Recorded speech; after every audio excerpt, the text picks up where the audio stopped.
Picture this. It's November 11th, 2011. Midnight release.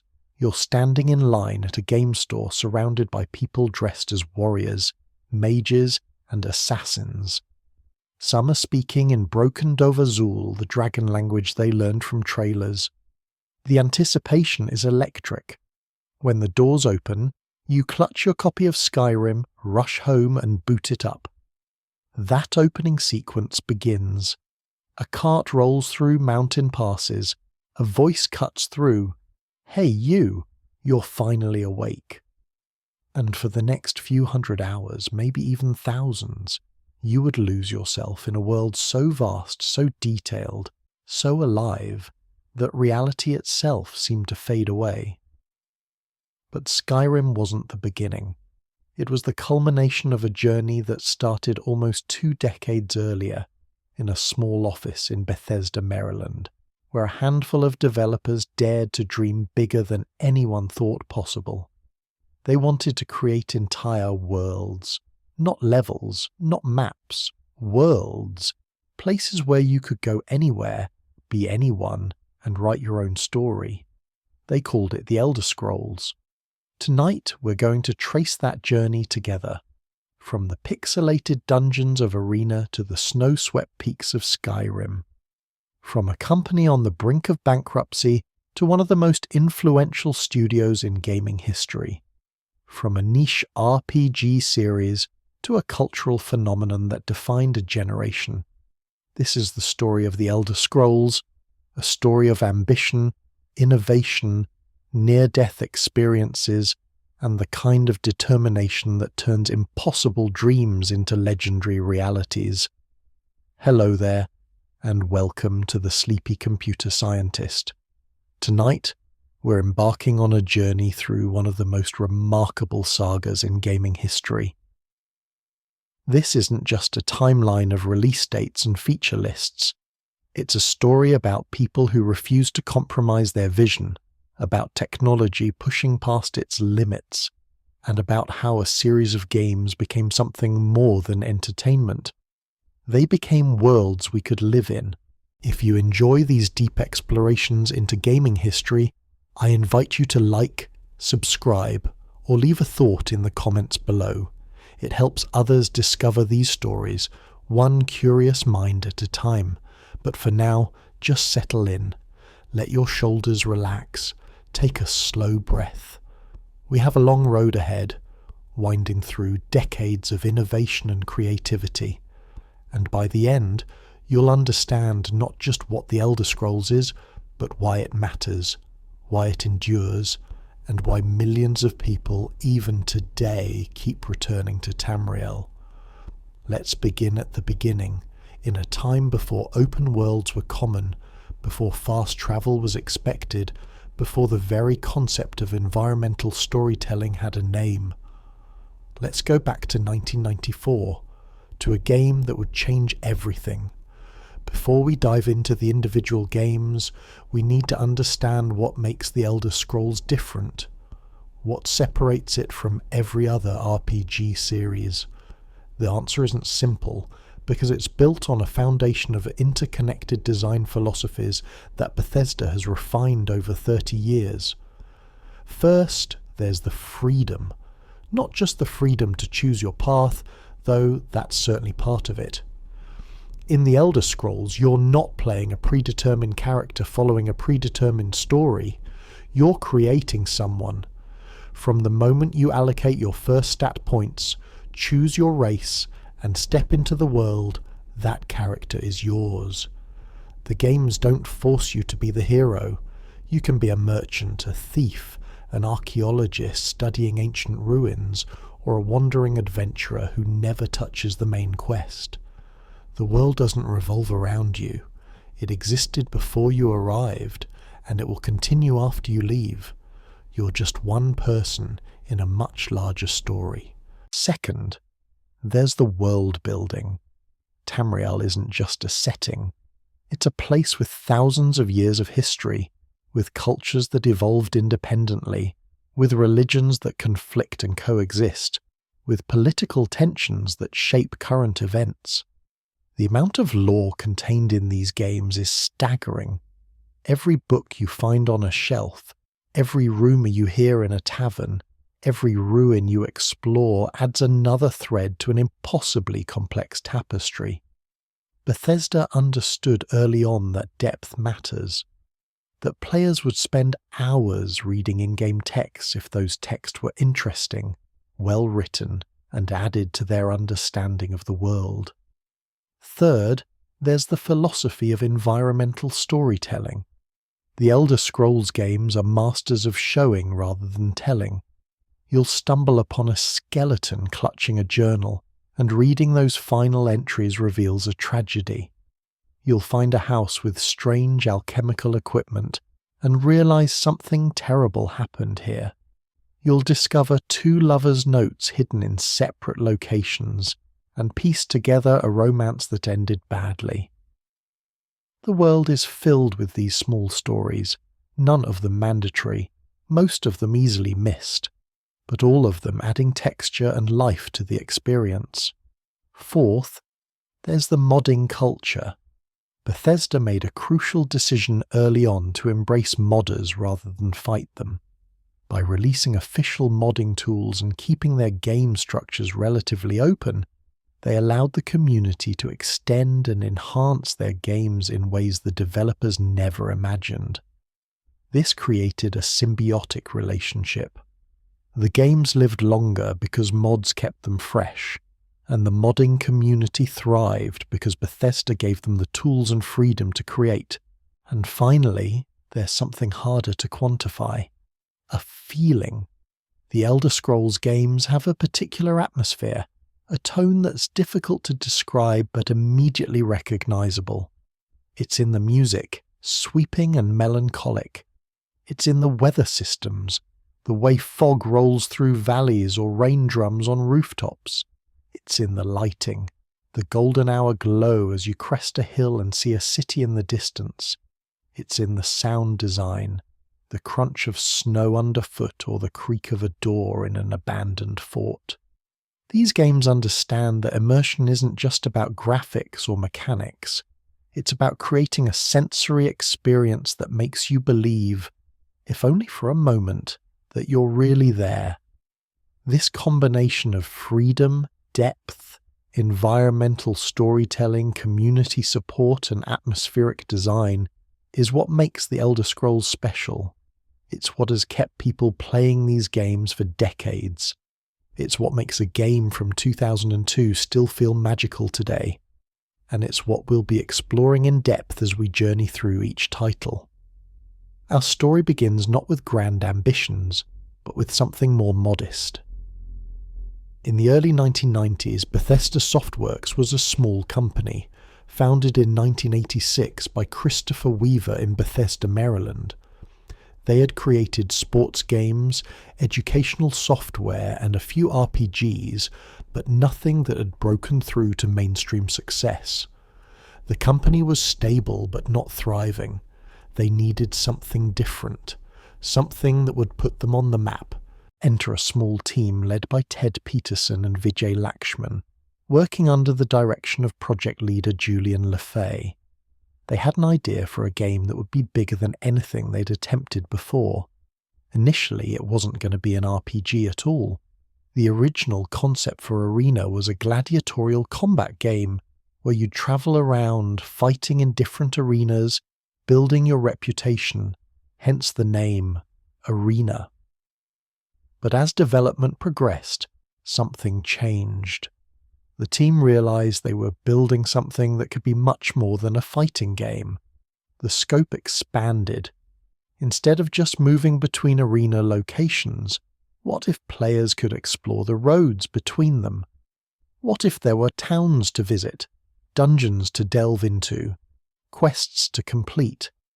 What if, instead of a linear progression through increasingly difficult fights, the game was open? What if you could go anywhere from the start? These were radical questions in 1994. Most RPGs of the era were carefully gated experiences. You progressed through areas in a specific order, your level increasing in lockstep with the challenges. but Bethesda was proposing something different. A world that existed independent of your progress.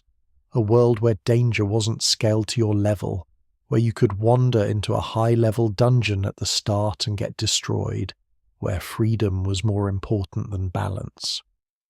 The development of Arena was ambitious to the point of being reckless. The team was small, the budget was limited, and they were attempting to create an entire continent with hundreds of locations. To make this possible, they relied heavily on procedural generation. The world of Tamriel as presented in Arena was massive, theoretically containing thousands of settlements, but most of these were generated algorithmically rather than handcrafted. Dungeons too were procedurally generated mazes of corridors, rooms, and monsters. This approach allowed for scale but sacrificed the handcrafted detail that would characterize later entries. The story of Arena is straightforward but effective. The Imperial battle mage, Jagarthan, has betrayed the Emperor, Uriel Septim VII, imprisoning him in another dimension and taking his place using magic. With the true Emperor gone, the Empire is beginning to fracture.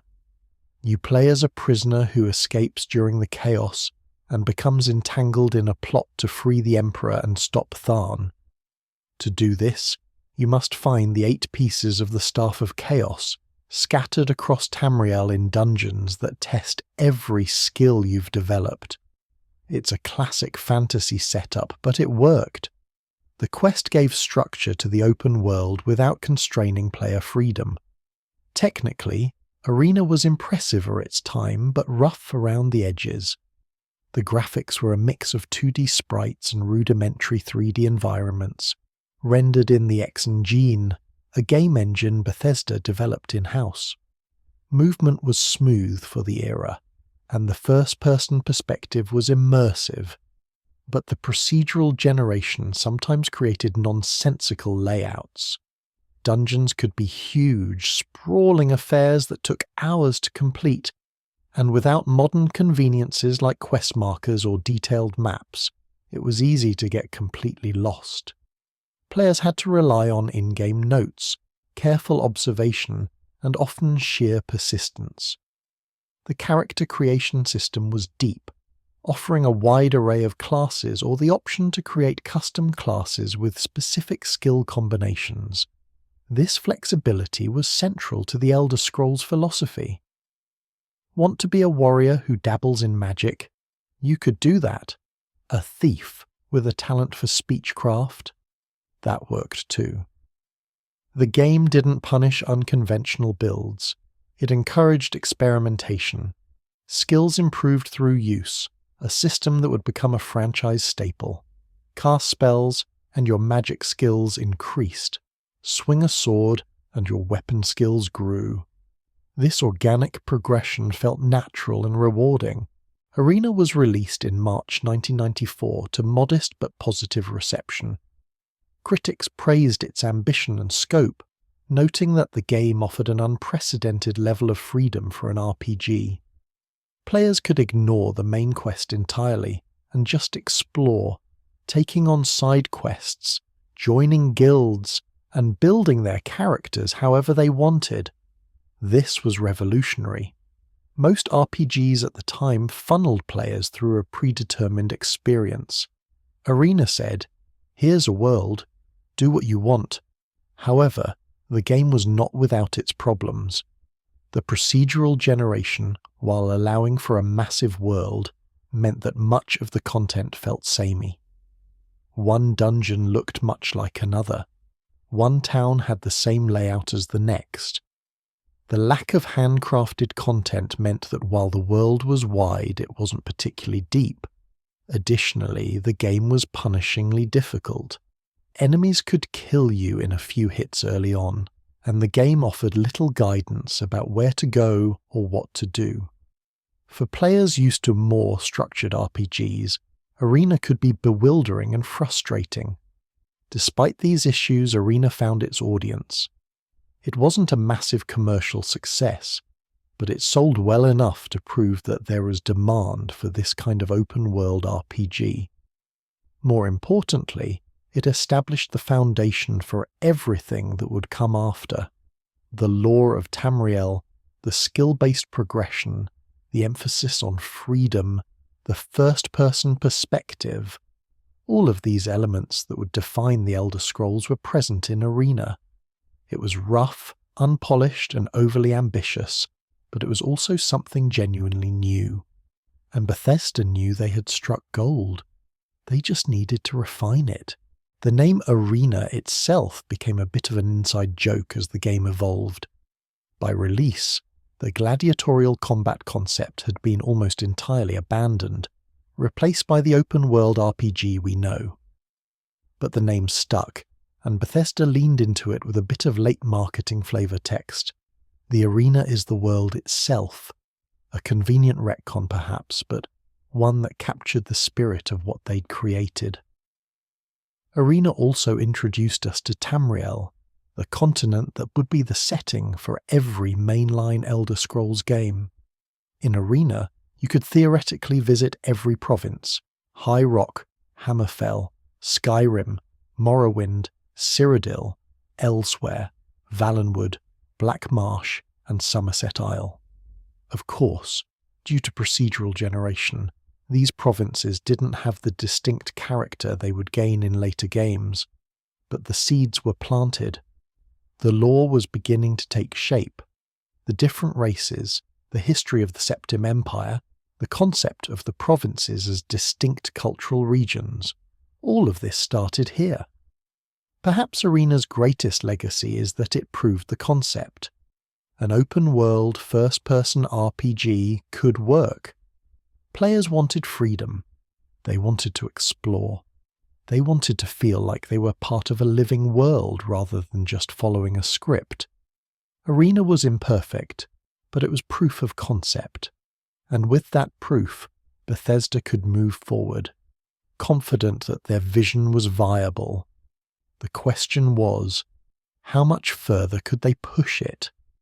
The answer would come just 2 years later, with a sequel that would push the boundaries of what was technically possible to the breaking point and beyond.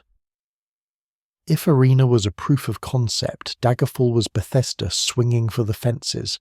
Released in September 1996, The Elder Scrolls II. Daggerfall was in many ways an attempt to create the ultimate RPG, the biggest world, the most quests, the deepest systems, the most freedom.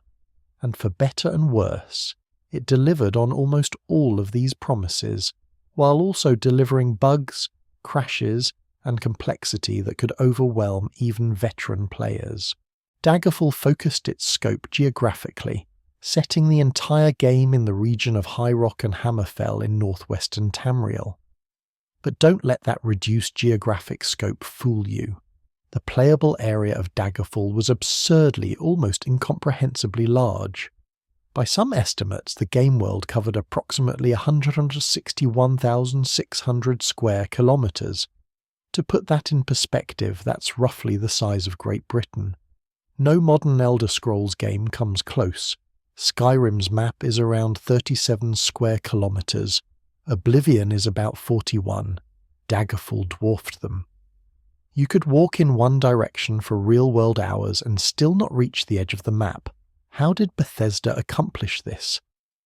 The same way they made Arena feasible.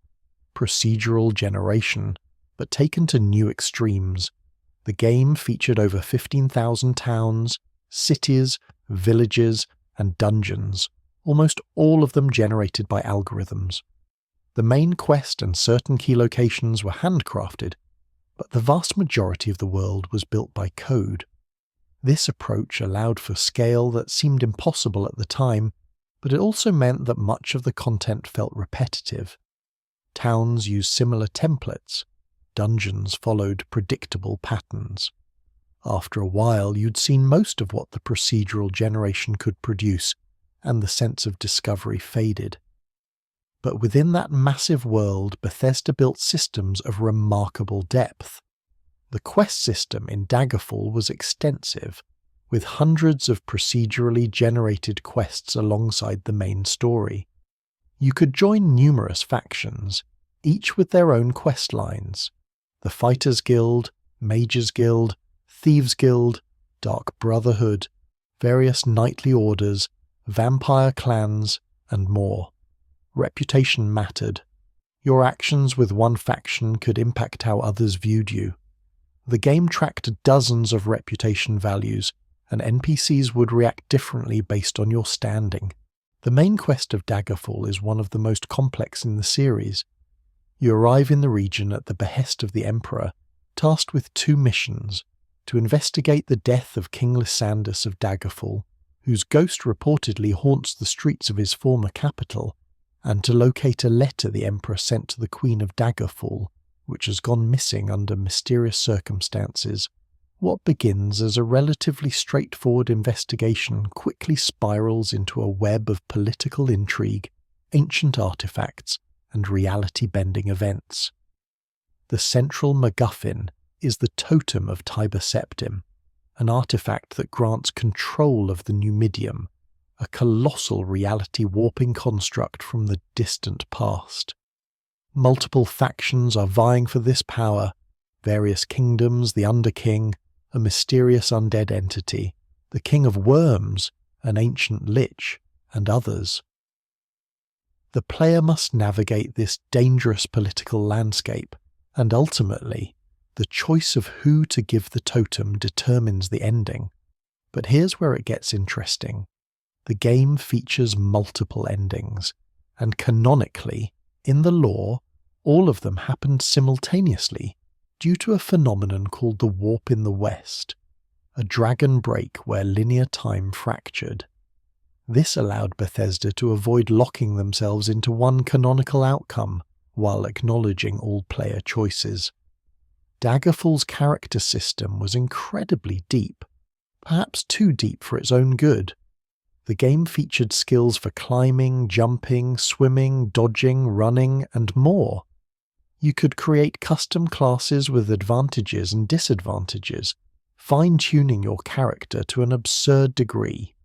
Want to play a character who's terrified of rats, but has enhanced magicka regeneration during the winter?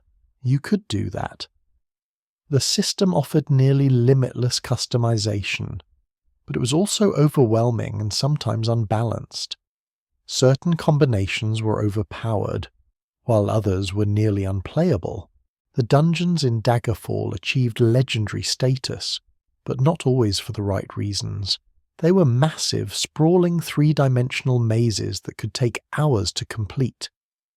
They featured multiple levels, secret passages, traps, and enemies lurking around every corner. But they were also confusing, sometimes to the point of being hostile to the player. Without careful mapping, some players literally drew their own maps on paper. It was easy to get completely lost. Some dungeons were so large and convoluted that players would spend real-world days trying to find the exit. This was either thrilling or frustrating, depending on your tolerance for old-school dungeon crawling. Technically, Daggerfall pushed the limits of what mid-1990s hardware could handle. The game required a hefty amount of RAM and hard drive space for the time, and even on powerful machines it could struggle. The 3D engine was more advanced than Arena's, allowing for more detailed environments and better lighting, but it was also more prone to bugs. And, the bugs. Daggerfall at launch was legendarily unstable. Crashes were common, quests could break, rendering them incompletable. NPCs could get stuck in geometry. Saves could corrupt. Bethesda released multiple patches over the following years, but even patched, Daggerfall remained a technical minefield. Despite, or perhaps because of, its flaws, Daggerfall has a devoted following. For many players, it represents the purest expression of Bethesda's early vision. A truly open world where systems interacted in complex ways, where you could spend hundreds of hours and still not see everything, where the game trusted you to figure things out rather than holding your hand. It was uncompromising, sometimes to a fault, but it was also bold in a way that few games dared to be. Daggerfall also deepened the lore considerably. The political landscape of High Rock, with its many competing kingdoms and noble houses, felt genuinely complex. The history of Tiber Septim, the founder of the empire, was explored in more detail. The Dwemer, a mysterious extinct race, were introduced more prominently. The game also delved into darker themes than Arena: vampirism, lycanthropy, madness, and moral ambiguity.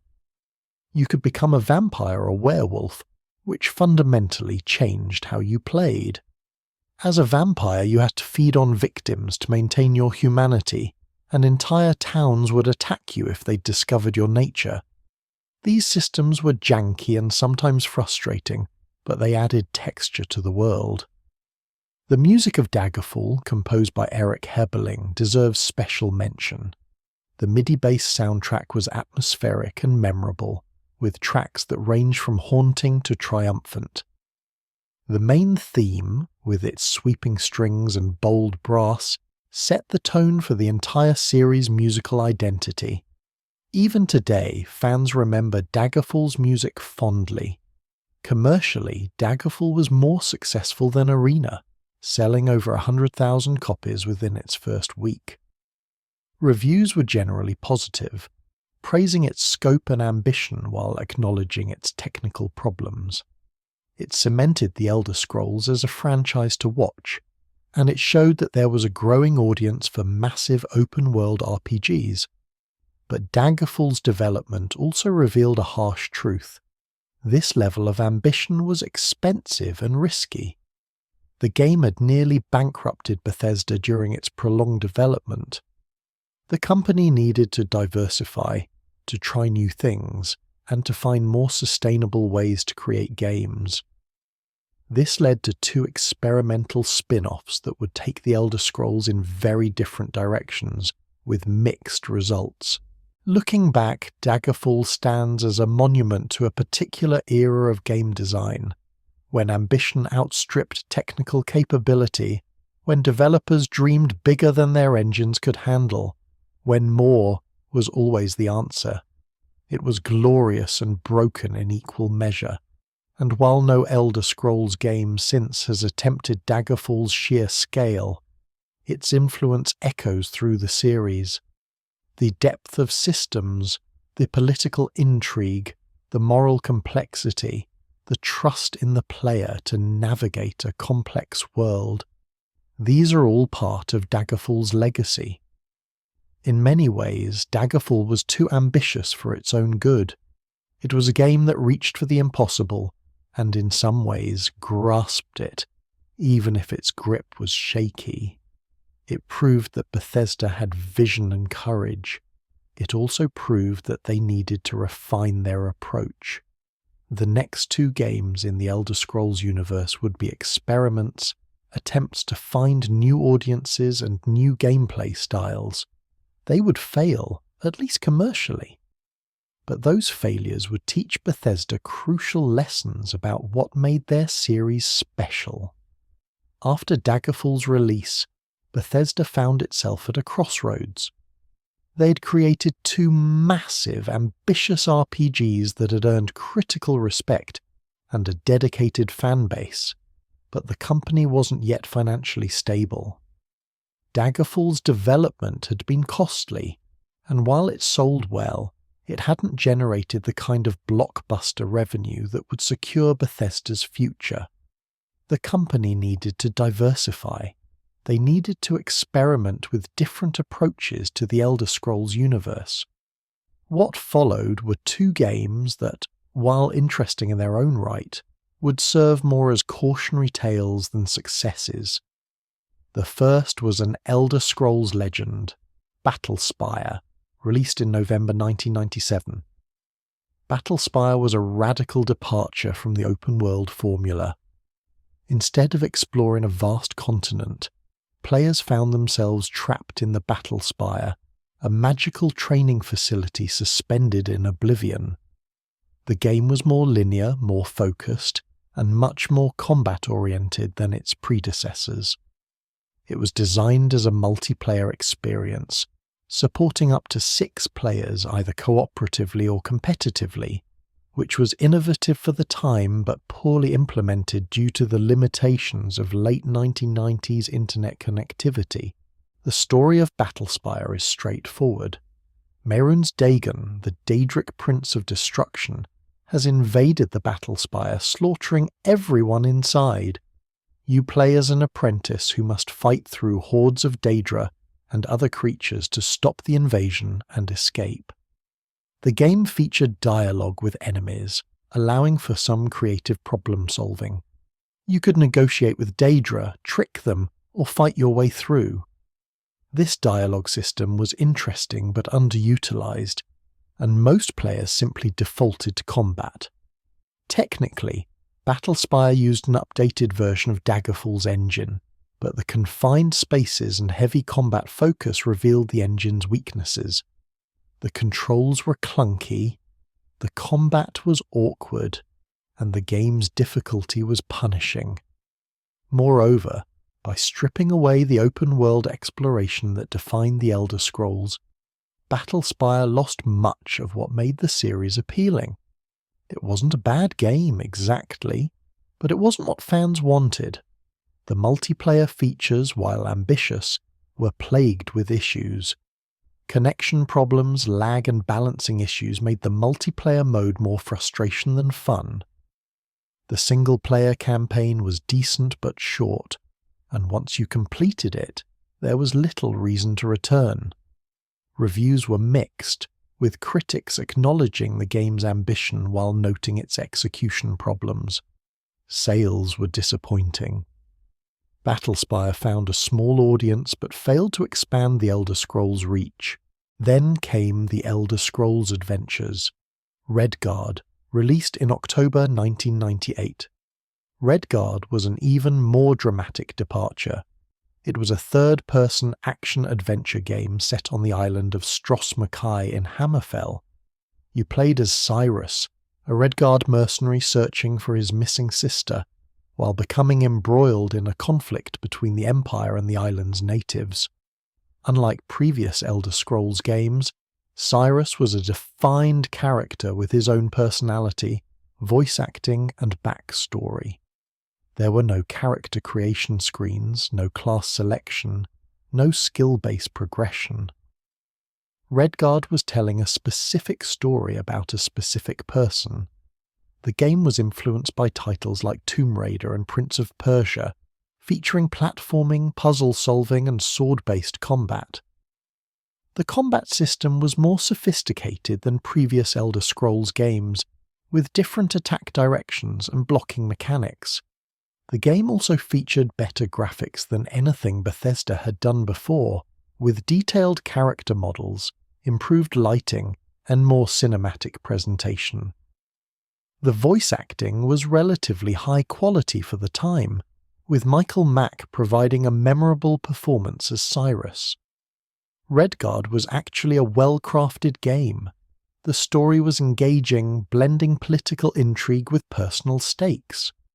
The setting of Stros M'Kai was lovingly detailed, feeling more like a real place than the procedurally generated towns of Daggerfall. The game featured excellent environmental puzzles and some memorable set pieces. From a pure game design perspective, Redguard was arguably Bethesda's most polished product to date. But it wasn't an Elder Scrolls game, at least not in the way fans understood the term. The freedom was gone. The character customization was gone. The open-world exploration was gone. Instead, you had a linear adventure with a predetermined protagonist. For fans of Arena and Daggerfall, this felt like a betrayal of what the Elder Scrolls represented. They didn't want to play as Cyrus. They wanted to create their own characters and write their own stories. Moreover, Redguard had technical requirements that were ahead of its time. The game demanded a relatively powerful computer with 3D acceleration, which many players didn't have in 1998. This limited its potential audience significantly. The game's controls, designed for a gamepad but played primarily on keyboard and mouse, were also awkward. Navigating Cyrus through platforming sections often felt imprecise and frustrating. Reviews for Redguard were generally positive, with critics praising its production values, storytelling, and departure from RPG conventions. But positive reviews didn't translate to sales. The game sold poorly, and combined with Battlespire's underwhelming performance, Bethesda found itself in serious financial trouble. The company had bet on diversification, and both bets had failed. By late 1998, Bethesda Softworks was facing potential bankruptcy. These two games, Battlespire and Redguard, are often forgotten in discussions of the Elder Scrolls, but they were crucial to the series' evolution. They taught Bethesda what didn't work. Multiplayer focus didn't work. Linear gameplay didn't work. Predetermined protagonists didn't work. What fans wanted, what made the Elder Scrolls special, was freedom, openness, and the ability to roleplay as anyone they could imagine. Stripping those elements away stripped the soul from the experience. There was, however, a silver lining to Redguard. The game featured a companion book called The Pocket Guide to the Empire, which was written by series lore master Michael Kirkbride and others. This book, included with the game, provided an in-depth look at the history, geography, and culture of Tamriel's provinces.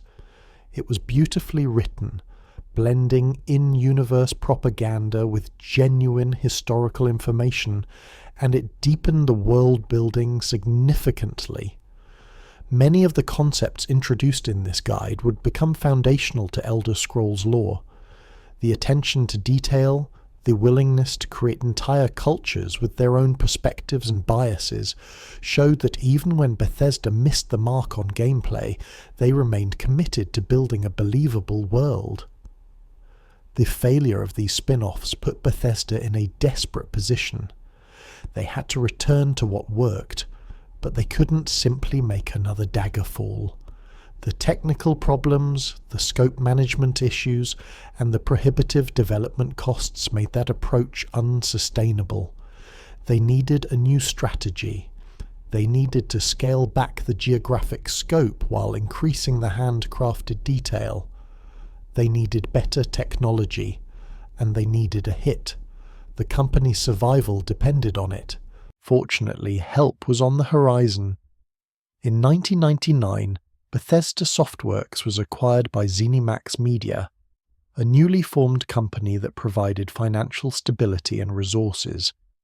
This acquisition gave Bethesda breathing room to develop their next project without the constant fear of insolvency. And the project they chose to pursue would not only save the company, but would establish the Elder Scrolls as one of the premier RPG franchises in the industry. The lessons from Battlespire and Redguard were clear. The Elder Scrolls worked when it embraced openness, freedom, and player agency. It worked when it trusted players to create their own stories rather than forcing them down predetermined paths. It worked when the world felt vast and explorable, when every hilltop promised something new, when curiosity was rewarded.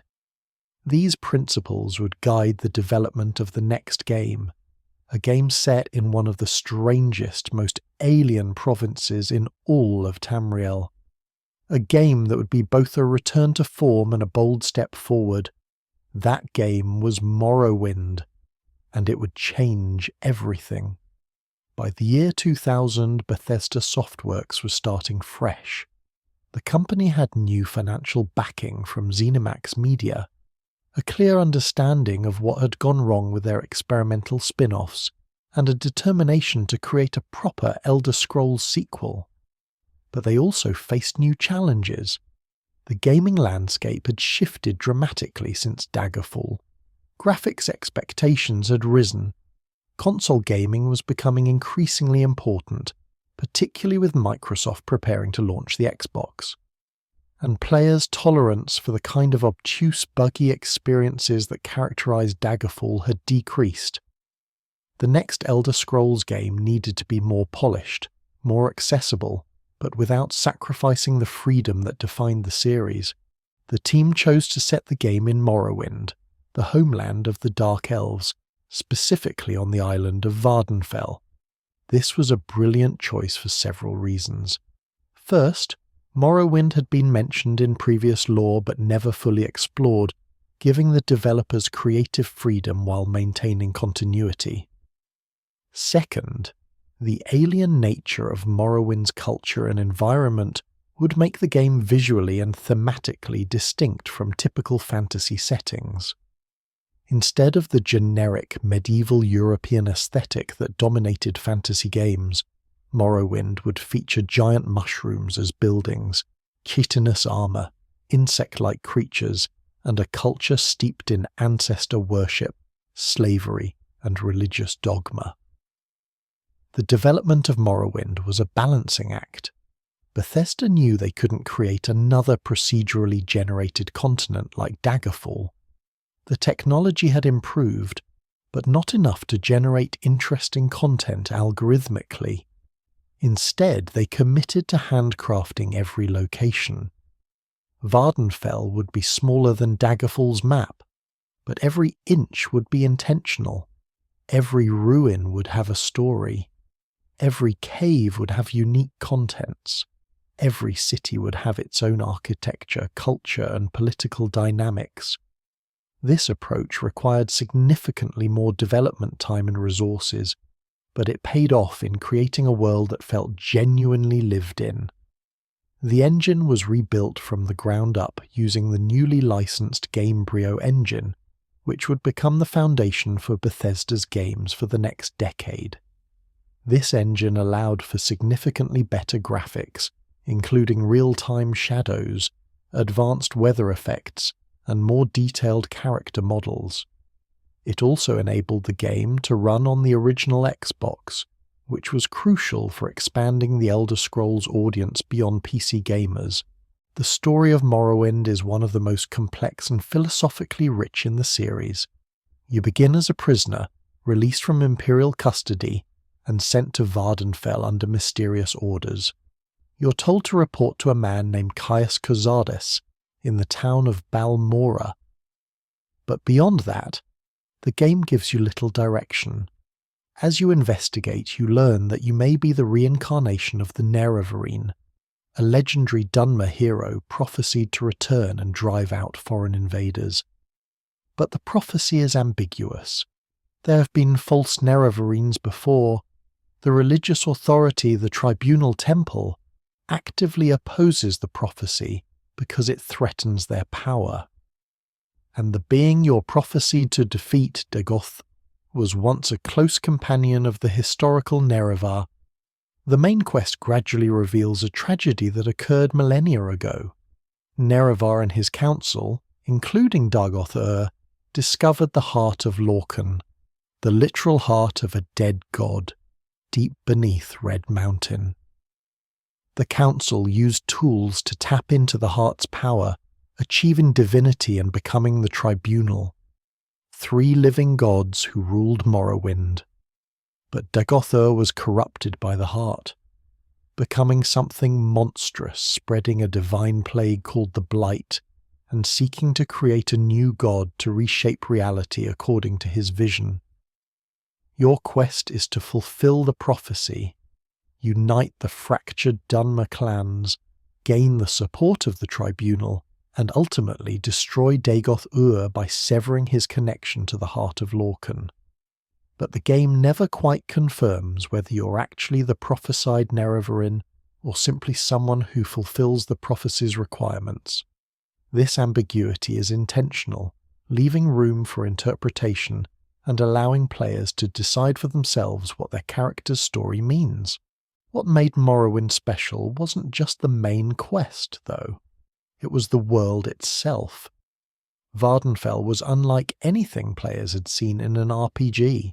The architecture of the great houses, Redoran with its hollowed-out giant crab shells, Telvanni with its enormous wizard towers grown from fungi, Hlaalu with its mix of Dunmer and Imperial styles, gave each region a distinct visual identity. The landscape varied dramatically, from the ash wastes of the Red Mountain region to the lush, bitter coast to the alien beauty of the Ascadian Isles. Weather effects, including blinding ash storms near Red Mountain, added to the atmosphere. The game's quest design was remarkably open-ended. Unlike later Elder Scrolls games with their quest markers, Morrowind gave you written or verbal directions. NPCs would tell you to head east from Balmorra until you see a rock formation that looks like a face, then turn north and follow the river. You had to actually navigate, to pay attention to landmarks, to use your map and your instincts. This made the world feel larger and more real, because you had to engage with it rather than simply following a waypoint. It also meant you could get genuinely lost, which, while sometimes frustrating, created a sense of adventure that quest markers eliminate. The character progression system in Morrowind was deep and flexible. Major and minor skills determined your class, and skills increased through use, just like in previous games. But Morrowind introduced a more nuanced attribute system, and a complex leveling mechanic that rewarded strategic skill increases. You could create hybrid characters that mixed combat, magic, and stealth in creative ways. The lack of level scaling meant that some areas were deadly for low-level characters, but this also meant that careful players could overcome challenges through preparation, planning, and creative use of spells and items. Magic in Morrowind was wonderfully broken. The spell creation system allowed you to combine effects in powerful and sometimes absurd ways. You could create spells that let you jump across the entire map, become temporarily invincible, levitate to unreachable places, or charm NPCs into doing whatever you wanted. The game trusted players with these tools even though they could be exploited. This philosophy of let players break the game if they're clever enough was part of what made Morrowind feel liberating. You weren't constrained by artificial limitations. If you could think of it and had the resources, you could probably do it. The world was also filled with hidden secrets. There were legendary artifacts scattered across Vardenfell, some of them incredibly powerful. Finding them often required exploration, puzzle solving, or completing obscure quest lines. One of the most famous examples is the Bitter Coast's Boots of Blinding Speed, which make you incredibly fast but blind you in the process, leading to creative solutions like using magic resistance to partially counteract the blindness. These items weren't handed to you. You had to seek them out, and the game rarely told you they existed. This encouraged exploration and rewarded curiosity. The faction questlines in Morrowind were extensive and often interconnected. You could join the Fighters Guild, Mages Guild, Thieves Guild, Morag Tong, a legal assassins guild unique to Morrowind, 3 great houses, and various cults and religious orders. Each faction had its own storylines, politics, and rewards. Some factions were mutually exclusive or had conflicting interests, forcing players to make meaningful choices. Rising through the ranks required meeting specific skill requirements, which encouraged diverse character builds. The lore of Morrowind was dense and often deliberately unreliable. The game was filled with books, hundreds of them, covering everything from history to theology to practical guides. But these books often contradicted each other, reflecting different in-universe perspectives, propaganda, or incomplete knowledge. This approach to lore building was sophisticated, treating the world as a place with its own scholarly traditions rather than a game with objective exposition. Players who dove into the lore found a deep, complex mythology involving the creation of the world, the nature of divinity, the history of the Dwemer who had mysteriously vanished, and metaphysical concepts like CHIM and Amaranth that bordered on the genuinely philosophical. The game also dealt with uncomfortable themes. Slavery was legal and common in Morrowind, practiced primarily by Dunmer against other races. The Tribunal Temple was xenophobic and authoritarian. The Empire's colonization of Morrowind, while bringing some stability, was also cultural imperialism. The game didn't lecture you about these issues, it simply presented them as part of the world and let you decide how your character would respond. You could free slaves, ignore the issue, or even participate in the slave trade. This moral complexity was unusual for RPGs of the era. Musically, Morrowind was a triumph. Jeremy Soul's soundtrack is still considered one of the finest in gaming. The main theme, Nerevar Rising, with its haunting vocals and sweeping orchestration, is instantly recognizable to anyone who's played the game. The exploration music was ambient and atmospheric, enhancing the sense of wandering through an alien world. The combat music was intense without being overbearing. Soul's score didn't just accompany the game, it elevated it, turning exploration into an emotional experience. Morrowind was released in May 2002 for PC and Xbox. The reception was overwhelmingly positive. Critics praised its depth, its world building, its freedom, and its willingness to treat players like intelligent adults who could handle complexity. The visuals, while impressive for the time, were noted as somewhat rough, and the Xbox version suffered from long loading times and occasional frame rate issues. The combat system, which used invisible dice rolls to determine hit chance, was controversial. You could swing a sword directly at an enemy and miss because your skill was too low, which felt awkward in a real-time 3D environment. But these criticisms were minor compared to the praise. Morrowind won numerous Game of the Year awards and was a commercial success, selling over 4 million copies across all platforms. More importantly, it revitalized the Elder Scrolls franchise and established Bethesda as a major player in the RPG genre. The game's success on Xbox was particularly significant, proving that deep, complex RPGs could thrive on consoles, not just PCs. The modding community embraced Morrowind with enthusiasm. Bethesda released the Elder Scrolls construction set, allowing players to create their own content. The result was an explosion of mods ranging from simple quality-of-life improvements to total conversion mods that added new lands, quests, and systems. Mods kept Morrowind alive and relevant long after its release, with some players still creating new content 2 decades later. The community became an integral part of the game's legacy. Bethesda released 2 expansion packs for Morrowind. Tribunal, released in November 2002, added the city of Mournhold and a storyline involving political intrigue and divine assassination. Blood Moon, released in June 2003, added the island of Solstheim and a questline involving lycanthropy and the Daedric Prince Hircine. Both expansions were well received and added significant content to an already massive game. Morrowind's legacy is profound. It proved that there was a large audience for deeply immersive, complex RPGs. It showed that handcrafted worlds could be more engaging than procedurally generated ones, even if they were smaller.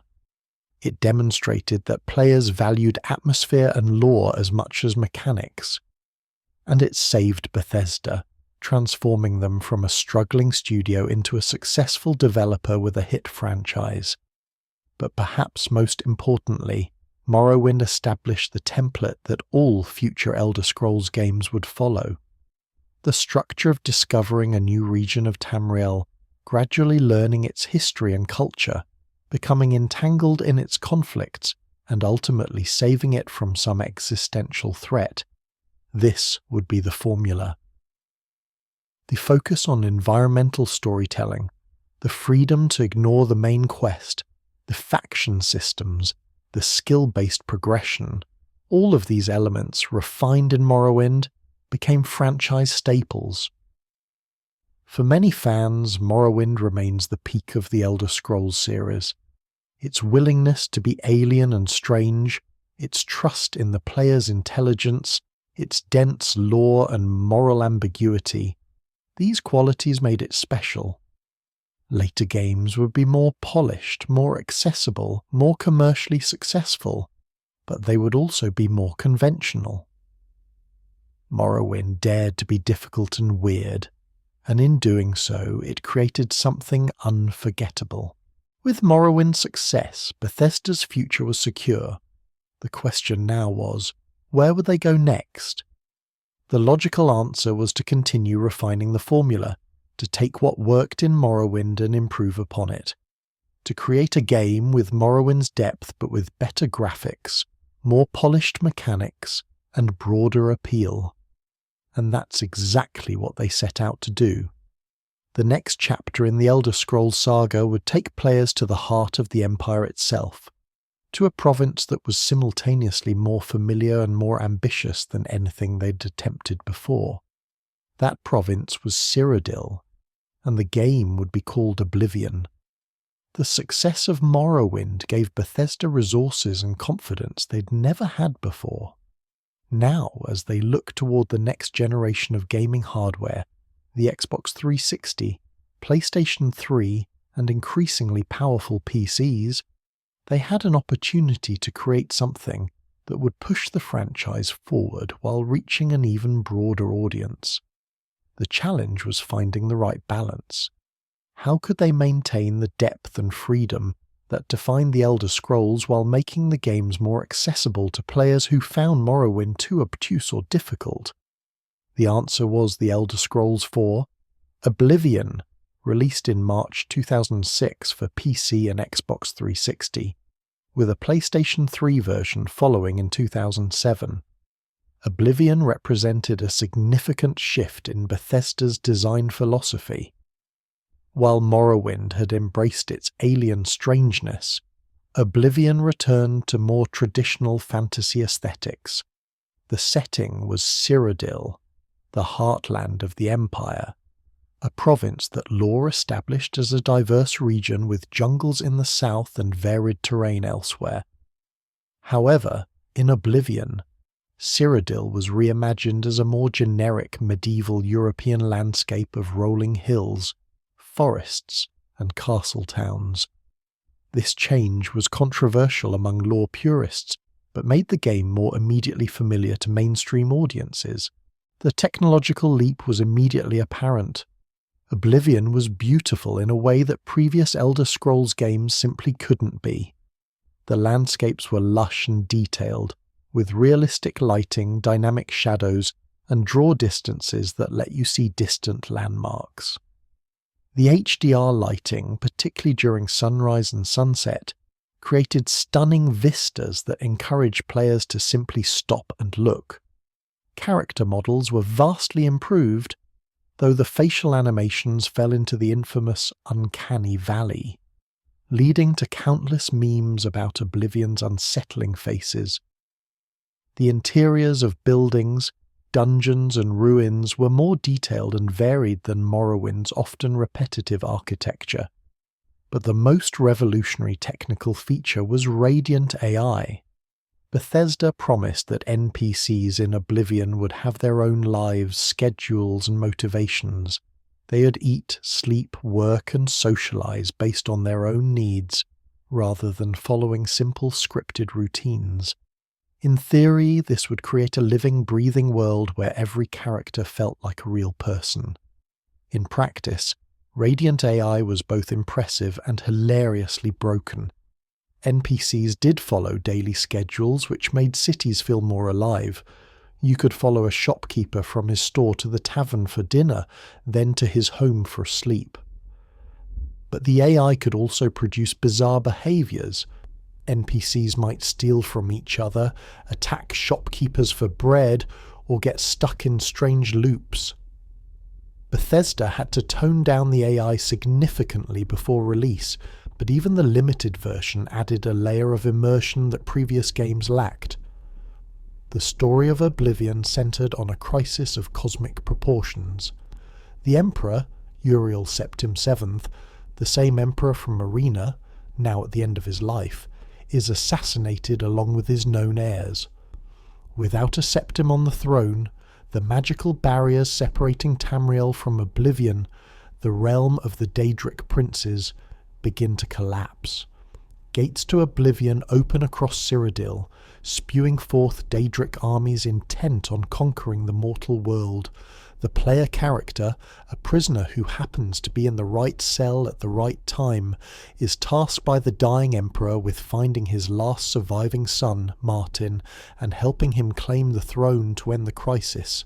The main quest was more linear and focused than Morrowind's, with clear objectives and urgency. Martin's journey from humble priest to emperor paralleled the player's journey from prisoner to hero.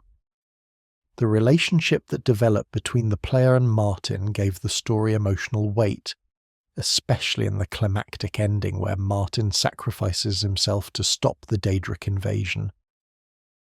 Patrick Stewart's voice performance as Emperor Uriel Septim and Sean Bean's portrayal of Martin added gravitas and star power that helped attract mainstream attention. However, the main quest had a fundamental design problem: the Oblivion Gates. These portals appeared randomly across the world, and closing them was often necessary to progress. But the gates all led to similar Daedric realms of fire, lava, and twisted architecture. After closing your first few gates, the novelty wore off, and they became tedious. The repetitive nature of these sequences was one of Oblivion's most commonly criticized aspects. Many players simply avoided gates that weren't required for the main quest, using console commands or mods to close them instantly. Where Oblivion truly shined was in its side content. The faction questlines were some of the best in the series. The Dark Brotherhood questline in particular is often cited as one of the finest quest chains in any RPG. You're recruited into a guild of assassins who worship the Dread Father Sithis. The contract starts simple, but grow increasingly complex, culminating in a shocking betrayal within the Brotherhood itself. The quests were varied, creative, and often darkly humorous. One mission had you trapped in a house with 5 guests, all of whom you needed to kill without arousing suspicion, leading to creative solutions. Another had you staging an elaborate murder during a party, using environmental clues to arrange an accident.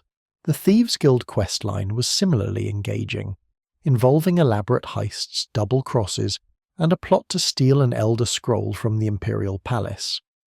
The Mages' Guild quests explored the dangers of necromancy and the political struggles within the arcane community. Even the Fighters' Guild, often the most generic faction in RPGs, had an interesting storyline involving corruption and moral choices. These questlines showed Bethesda's growing skill at crafting memorable narrative experiences within their open worlds. One of Oblivion's most significant changes was the level scaling system.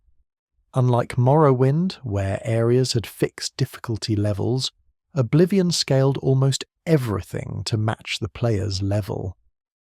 The intention was to keep the entire world accessible and challenging throughout the game. In practice, it created problems. Enemies scaled with you, meaning you never felt significantly more powerful, even after leveling up extensively. Bandits at high levels would inexplicably wear expensive glass or Daedric armor. This system also meant that efficient leveling, carefully choosing which skills to advance to maximize attribute bonuses, was almost necessary for higher difficulties. Many players found this metagaming required to avoid becoming underpowered to be immersion-breaking. The character progression system was streamlined from Morrowind. Skills were still class-based and improved through use, but many skills were removed or combined. The number of weapon skills was reduced, and skills like athletics and acrobatics governed basic movement abilities. The result was simpler but also less granular. The removal of attributes like luck and the simplification of others made characters feel less distinctive. However, this accessibility was intentional, aimed at players who found Morrowind's systems overwhelming. Magic in Oblivion was powerful but more restricted than Morrowind. Spell creation still existed, allowing for creative combinations, but certain effects were removed or nerfed. Most controversially, levitation was completely removed to accommodate the new level design, which featured more vertical spaces and would have been broken by flying. This was a pragmatic choice, but one that disappointed players who enjoyed Morrowind's magical freedom. Still, the magic system was robust, with impressive visual effects that made spells feel powerful and satisfying to cast. Combat was improved significantly. Melee combat felt weightier, with better animations and a blocking system that added tactical depth. Bows were more satisfying to use with realistic physics and arc trajectories. The removal of Morrowind's behind-the-scenes dice rolls meant that when you swung a weapon and hit an enemy, it always connected, making combat feel more immediate and responsive.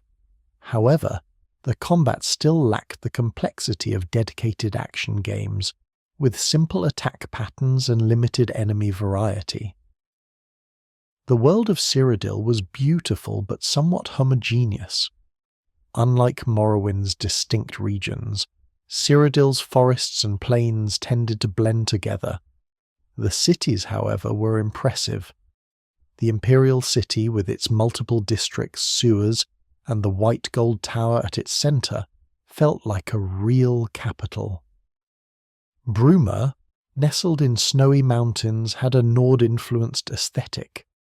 Skingrad, built on hills with Colovian architecture, felt Mediterranean. Each city had its own character, with memorable NPCs and quest lines tied to local politics and problems. One of Oblivion's most beloved features was its random encounter system. While exploring, you might stumble upon a wandering adventurer who would challenge you to a duel, a desperate person fleeing from a monster, or a travelling merchant with rare goods. These encounters made the world feel more dynamic and alive. You also occasionally found notes or journals on corpses that told small stories, tragic, funny, or mysterious, adding texture to the world without requiring explicit quests. The game's presentation was polished in ways previous Elder Scrolls games weren't. The interface, while criticised by PC players for being console-oriented, was cleaner and more accessible. The journal system was improved, with quests organised logically and objectives clearly stated. The map was detailed and easy to read. Fast travel was now available from anywhere, which some viewed as a convenience and others as a dilution of the exploration experience. You could instantly teleport to any discovered location, which saved time but also reduced the sense of journey that defined earlier games. Jeremy Soule returned to compose the soundtrack and once again delivered a masterpiece. The main theme, Reign of the Septims, with its triumphant choir and orchestral swells, is one of the most iconic pieces of game music ever created. The exploration music was appropriately atmospheric, ranging from peaceful to tense depending on the situation. The combat music, while perhaps too prominent at times, effectively raised tension during battles. Oblivion was a massive commercial success.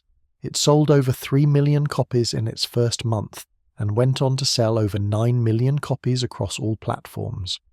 It won numerous awards, including several Game of the Year honours. Reviews were overwhelmingly positive, with critics praising its scope, beauty, and the improvements made to accessibility and combat.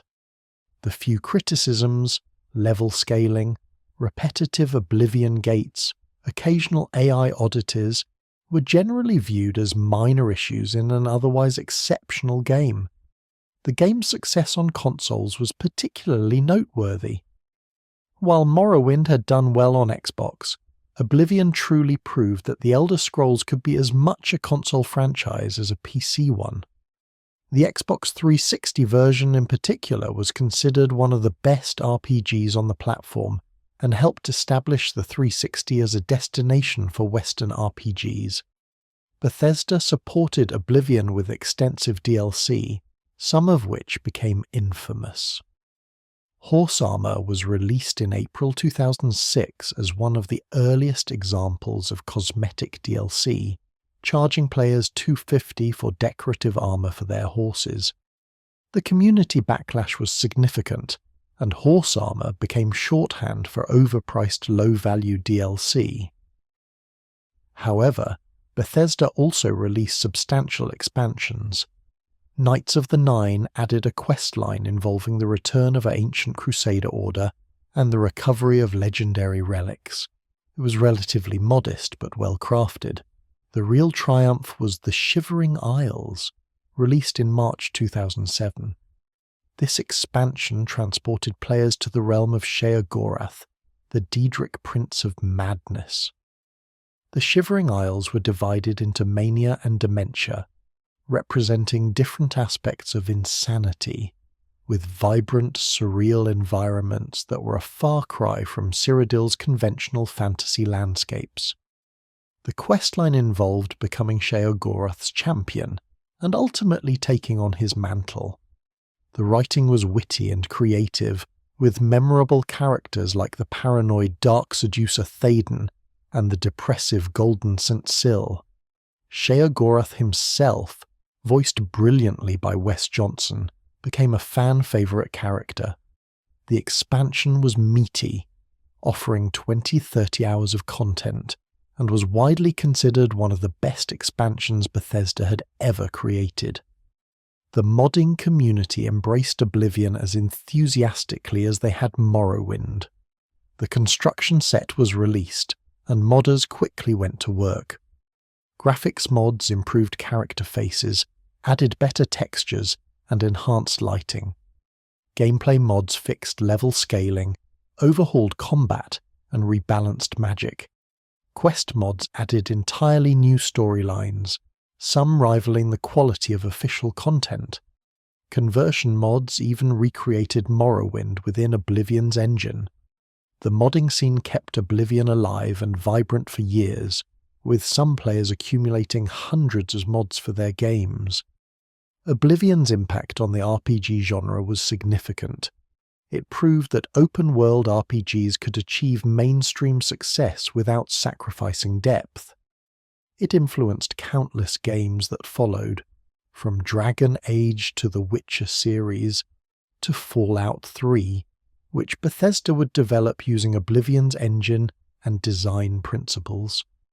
The balance Bethesda struck: accessibility without oversimplification, beauty without sacrificing scope, streamlining without losing complexity, became a model for the industry. However, Oblivion also marked the beginning of a tension within the Elder Scrolls fanbase. Some players, particularly those who started with Morrowind, felt that Oblivion had sacrificed too much in pursuit of mainstream appeal. The level scaling removed the sense of danger and progression. The generic fantasy aesthetic lacked Morrowind's distinctive flavour. The quest markers and fast travel reduced the need for careful exploration. The streamlined character systems offered less depth. These criticisms would become even more pronounced with Skyrim, but they began with Oblivion. Yet for millions of players, Oblivion was their introduction to the Elder Scrolls, and it was a magical experience. The moment you emerged from the sewers in the opening sequence and saw the vast landscape stretching before you, with the sun rising over distant mountains, was unforgettable. The freedom to explore, to forge your own path, to become anyone you wanted. This was what the Elder Scrolls offered, and Oblivion delivered it in a package that was more polished and accessible than any previous entry. Oblivion solidified the Elder Scrolls as a premier franchise. It proved that Morrowind wasn't a fluke, that Bethesda could consistently deliver massive, immersive, open-world RPGs. It expanded the fanbase significantly, bringing in players who had never experienced this kind of game before, and it set the stage for what would come next.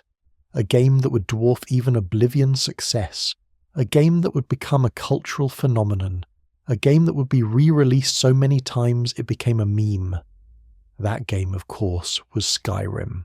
On November 11, 2011, at 11:11 AM, Bethesda released the Elder Scrolls 50 Skyrim. The timing was cute marketing, but the game itself was anything but a gimmick. Skyrim would go on to become one of the best-selling games of all time, moving over 30 million copies in its first decade and continuing to sell strongly even today. It won countless Game of the Year awards. It was ported to every conceivable platform. It became a meme, a cultural touchstone, and for many people, it defined what an open-world RPG could be. But more than that, Skyrim transcended gaming to become part of the broader cultural conversation, referenced in everything from late-night talk shows to internet culture to academic discussions about interactive storytelling. The development of Skyrim began shortly after Oblivion's release, with pre-production ramping up after the Shivering Isles expansion shipped. Bethesda wanted to push both technology and design further. They created a new engine, the Creation Engine, built on the foundations of Gamebryo but extensively modified to handle better graphics, more complex AI, and dynamic elements like the dragon encounters that would define the game. The team also studied what had worked and what hadn't in Oblivion, taking player feedback seriously while maintaining their core vision. The setting was Skyrim, the northern province of Tamriel, home to the Nords. This was a brilliant choice for several reasons. The harsh, mountainous landscape provided dramatic vistas and varied environments, snowy peaks, dense forests, volcanic tundra, and frozen coastlines. The Nord culture, inspired by Vikings and Norse mythology, was distinct and compelling. And the political situation, with Skyrim on the brink of civil war between Imperial loyalists and Nordic independence fighters, provided immediate narrative tension. But what truly set Skyrim apart wasn't the setting alone, it was the dragons. From the very first trailer, which showed a prisoner about to be executed when a massive dragon attacks, it was clear that Skyrim was swinging for epic scope. Dragons had been absent from Tamriel for thousands of years, relegated to myth and legend. Now they were returning, and they were terrifying. These weren't scripted set pieces, but dynamic encounters that could happen anywhere in the world. You might be travelling to a dungeon when a shadow passes overhead, and suddenly you're in a fight for your life as a dragon strafes you with fire or frost. The main quest centred on your character being dragonborn, a mortal blessed with the soul of a dragon, and the ability to absorb dragon souls and learn their language, the Thuum, or voice. This allowed you to learn shouts, powerful abilities that could slow time, launch enemies into the air, summon storms, or even temporarily become ethereal.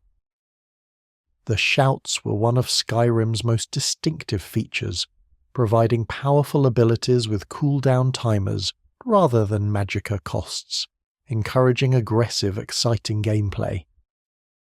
The main storyline involved Alduin, the World Eater, a dragon of apocalyptic power prophesied to destroy the world. Alduin had returned from a temporal exile and was resurrecting other dragons to rebuild his dominion. Your quest was to stop him, which required learning the ancient art of the voice, travelling through time, and ultimately confronting Alduin in Sovngarde, the Nordic afterlife. The story was more focused and epic than Oblivion's, with memorable moments like riding a dragon to infiltrate a dragon stronghold, or shouting a dragon out of the sky for the first time. But as with all Elder Scrolls games, the main quest was just one thread in a vast tapestry. Skyrim excelled at environmental storytelling and emergent narrative. You might discover a lighthouse with a family murdered by a Falmer attack, their journal detailing their final days. You might stumble upon a bandit camp and overhear them discussing a treasure they've hidden. You might find a shrine to a forgotten god and receive a mysterious quest. These small stories scattered across the landscape made the world feel alive and reactive. The Civil War was another major storyline, allowing you to choose between the Imperial Legion and the Stormcloaks, a Nord rebellion seeking independence from the Empire. This questline was morally complex. The Empire represented stability and cosmopolitanism, but also imperial control and religious suppression. The Stormcloaks represented freedom and Nordic tradition, but also xenophobia and potential chaos. The quests involved capturing cities, ambushing supplies, and culminated in a siege of either Solitude or Windhelm, depending on your allegiance. While the Civil War quests were criticised for being somewhat repetitive, they added weight to the world, making you feel like your choices mattered on a provincial scale. The faction questlines, as always, were highlights. The Dark Brotherhood questline was once again dark and engaging, featuring a plot that escalated to assassinating the Emperor himself. The Thieves' Guild involved restoring the guild's fortune by reclaiming the blessings of Nocturnal, the Daedric Prince of Shadows. The Companions, Skyrim's warrior guild, revealed themselves to be werewolves with a curse they needed help, either embracing or curing. The College of Winterhold, the mage faction, uncovered an ancient threat involving the Eye of Magnus, a mysterious artifact of immense power.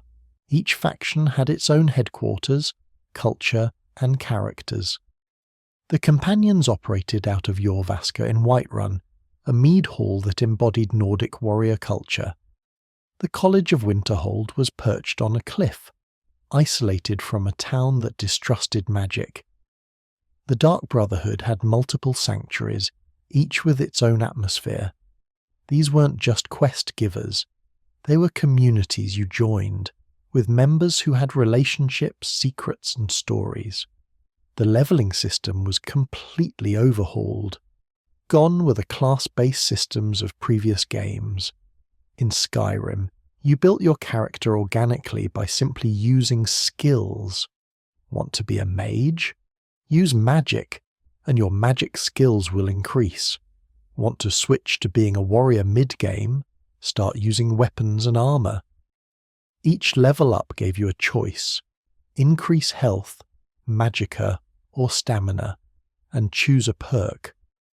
The perk system was a constellation of abilities across all skill trees, allowing for deep specialization or broad versatility. This system was more intuitive and flexible than any previous Elder Scrolls game, though some argued it reduced role-playing in favor of gameplay convenience. Combat was significantly improved. Melee combat felt weighty and responsive, with kill cams that showed dramatic finishing moves. The dual-wielding system let you equip any combination of weapons, spells, or even shields in each hand, creating diverse combat styles. You could be a spell sword with destruction magic in one hand and a sword in the other, a dual-wielding barbarian, or a traditional sword and board warrior. Magic felt more impactful with better visual effects and audio design. Archery was deeply satisfying with realistic physics and a stealth system that rewarded careful aiming. The level scaling was better handled than Oblivion. While the world still scaled to some degree, it did so more intelligently, with minimum and maximum levels for different areas. This meant that some places remained dangerous even at high levels, while others were safely accessible early on. You felt progression. A Draugr that was deadly at level 5 became manageable at level 20, but the world never became trivially easy. Loot was also better distributed, with legendary items available through challenging quests or exploration, rather than random drops based purely on level. Skyrim's graphics were stunning for 2011. The landscapes were breathtaking, with realistic weather effects, volumetric lighting, and draw distances that let you see from one end of the province to the other. The aurora borealis danced across northern night skies. Fog rolled through valleys. Snowstorms reduced visibility to mere meters. The art direction was more distinct than Oblivion's, with Nordic architecture featuring carved wood, stone, and iron. Dungeons had more variety, with Nord tombs, Dwemer ruins, Faermer caves, and imperial forts each having unique aesthetics. Character models and animations were significantly improved, though faces still fell short of cutting-edge standards. The lip-syncing was better, and NPCs felt more lifelike. However, Bethesda's infamous jankiness remained. Physics objects could behave erratically. NPCs sometimes got stuck in geometry. Quest scripts occasionally broke. These issues were less frequent than in previous games, but still present, becoming part of the Elder Scrolls charm for better or worse. The sound design was phenomenal. The clash of steel, the crackle of fire spells, the roar of dragons, the crunch of snow underfoot. Every sound was carefully crafted to enhance immersion. Voice acting was generally strong, though with a large cast some performances were stronger than others.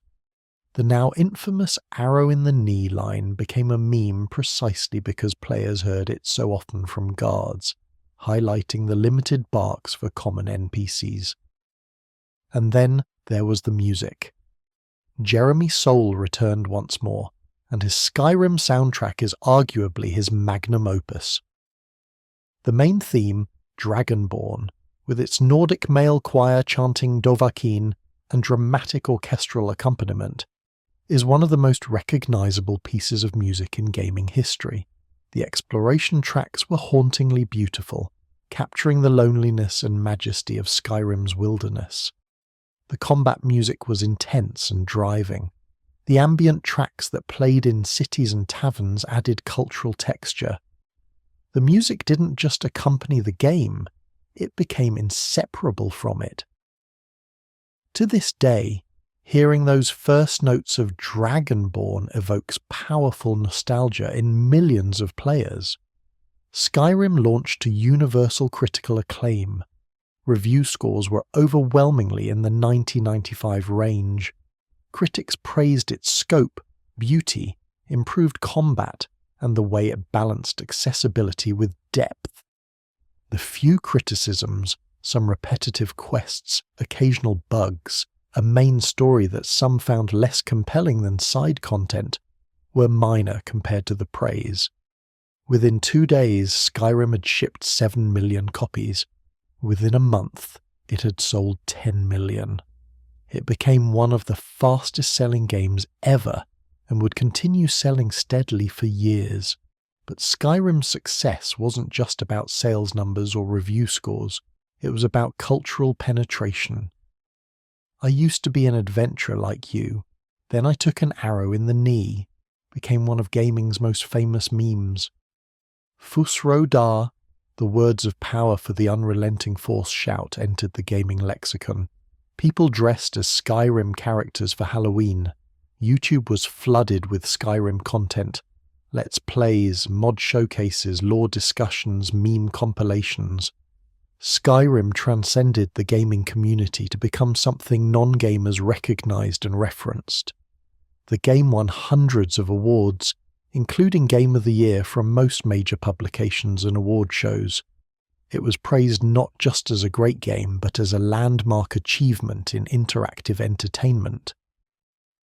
Academics began studying it as an example of emergent narrative and player agency. It was held up alongside games like Portal 2, The Last of Us, and Breath of the Wild as examples of games as art.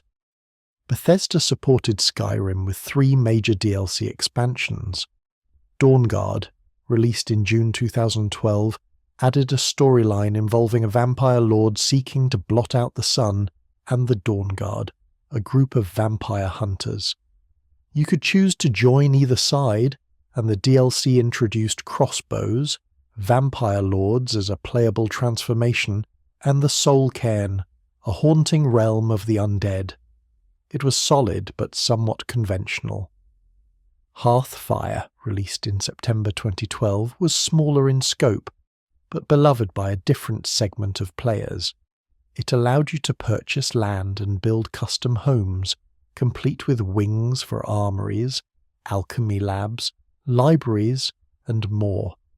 You could adopt children, hire stewards, and even keep a cow. For players who enjoyed the domestic side of RPGs, Hearthfire was a delightful addition that let them truly settle into Skyrim's world. It wasn't about epic quests. It was about making a life in this place you'd spent hundreds of hours exploring. Then came Dragonborn, released in December 2012, which was the most substantial and ambitious of the three. It transported players to Solstheim, the island featured in Morrowind's Blood Moon expansion, now dramatically changed by the eruption of Red Mountain decades earlier.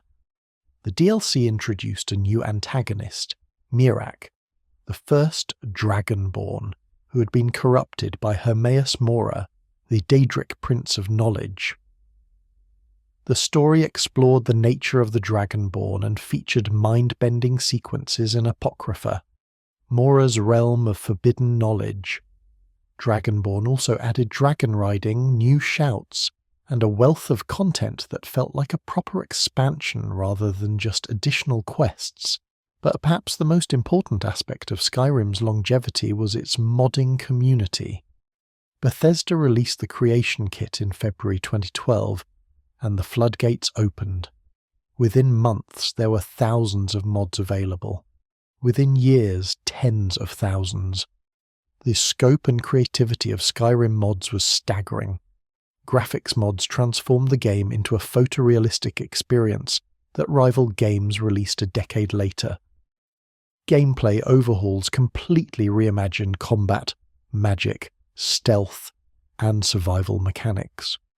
Quest mods added new storylines, some with voice acting and scripted events that matched official content in quality. Some mods became legendary in their own right.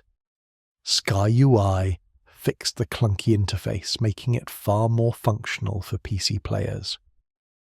Unofficial Skyrim patch fixed thousands of bugs Bethesda never addressed.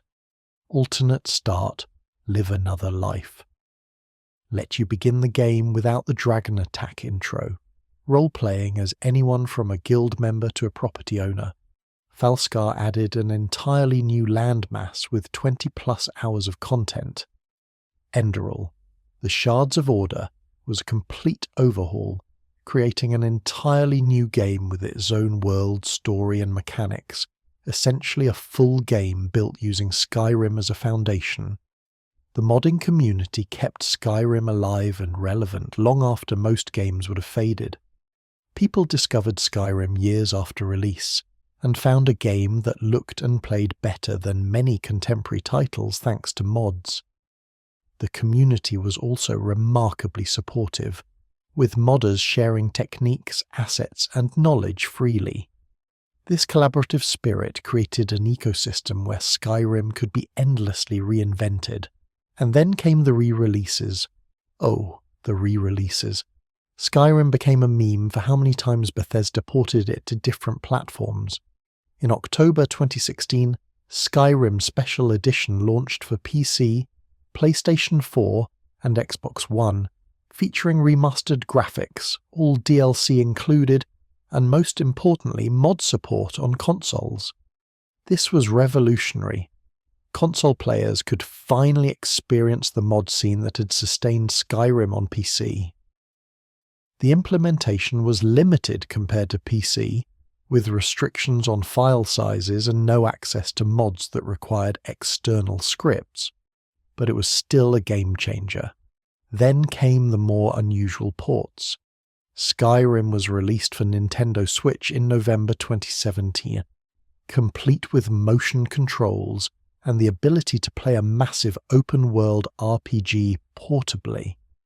It was released for PlayStation VR, offering an immersive first-person experience that, while technically rough, provided a new way to experience the world.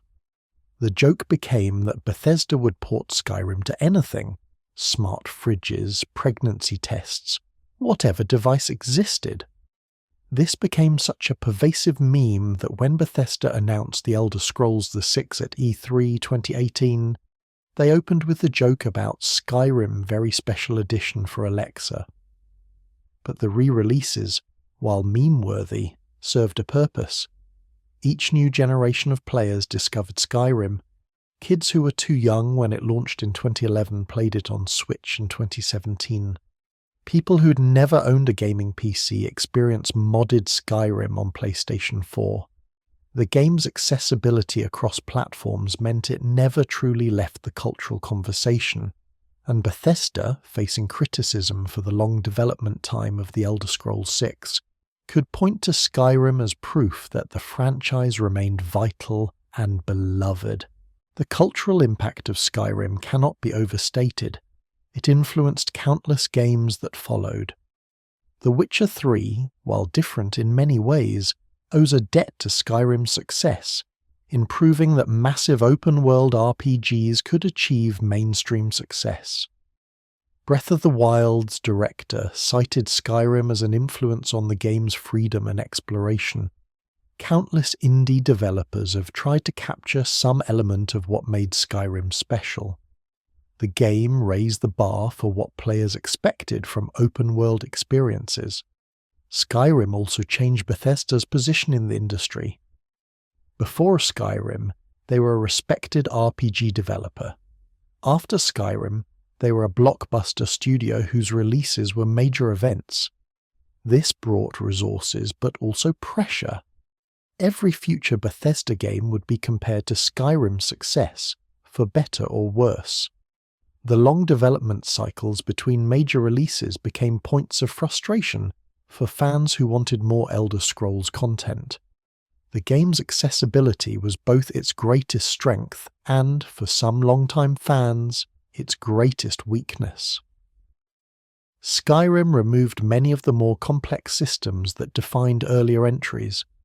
The skill system was streamlined. Quest markers were always present. Fast travel was available from anywhere. Many of the more arcane aspects of Elder Scrolls design were sanded away to make the game approachable. For new players, this was welcome. For veterans of Morrowind or even Daggerfall, it felt like dumbing down. This tension within the fanbase became increasingly visible. Some players argued that Skyrim was wide as an ocean, deep as a puddle, offering vast spaces to explore but less complexity in systems and narratives than previous games. Others countered that Skyrim's accessibility allowed more people to experience the magic of the Elder Scrolls, and that streamlining wasn't the same as simplification. Both perspectives had merit, and the debate continues to this day. Yet for all the arguments about depth versus accessibility, one thing was undeniable. Skyrim worked. It worked as a game, as an experience, and as a cultural artifact. Millions of people who had never played an RPG before found themselves spending hundreds of hours in Skyrim. They learned to appreciate environmental storytelling, emergent narratives, and player agency. They discovered that games could be more than linear experiences with predetermined outcomes. They learned that games could be places you inhabit rather than stories you consume. Skyrim's legacy is written in the countless memories players carry. The first time they climbed to High Hrothgar and heard the Greybeard's voices shake the mountain, the moment they shouted a dragon out of the sky and felt like a true dragonborn, the quiet beauty of watching the Aurora Borealis from a mountaintop, the satisfaction of completing the Dark Brotherhood quest line, The wonder of discovering Blackreach, a massive underground cavern filled with glowing mushrooms and ancient Dwemer architecture. These moments, multiplied across millions of players, created a shared cultural experience. Even today, over a decade after release, Skyrim remains vibrant. The modding community continues to create new content. Players continue to discover it for the first time. Speedrunners continue to break it in creative ways. Lore enthusiasts continue to debate the implications of its stories. YouTube channels dedicated to Skyrim content continue to thrive. The game has transcended its original release to become something timeless, a touchstone that new generations of gamers encounter and embrace. Skyrim proved that the Elder Scrolls wasn't just a franchise, it was a phenomenon. It showed that single-player experiences could thrive in an era increasingly dominated by multiplayer games and live services. It demonstrated that deep, complex worlds could achieve mainstream success without compromising their core identity. And it set a standard that Bethesda would have to meet or exceed with future entries. A daunting challenge given Skyrim's outsized success. But Skyrim was more than just the game itself. It was the culmination of nearly 2 decades of iteration, refinement, and learning. Every success and failure from Arena through Oblivion had taught Bethesda something, and Skyrim represented the synthesis of those lessons. It balanced freedom with structure, accessibility with depth, beauty with performance.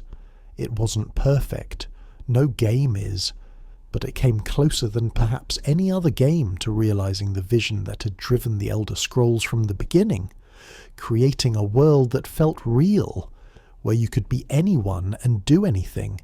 One of the Elder Scrolls' most distinctive features, something that separates it from nearly every other game franchise, is the depth and complexity of its lore. Tamriel isn't just a setting, it's a fully realized world with thousands of years of history, dozens of distinct cultures, complex theology, and mythology that touches on genuine philosophical questions. The lore isn't just window dressing, it's integral to the experience, enriching every moment of exploration and discovery.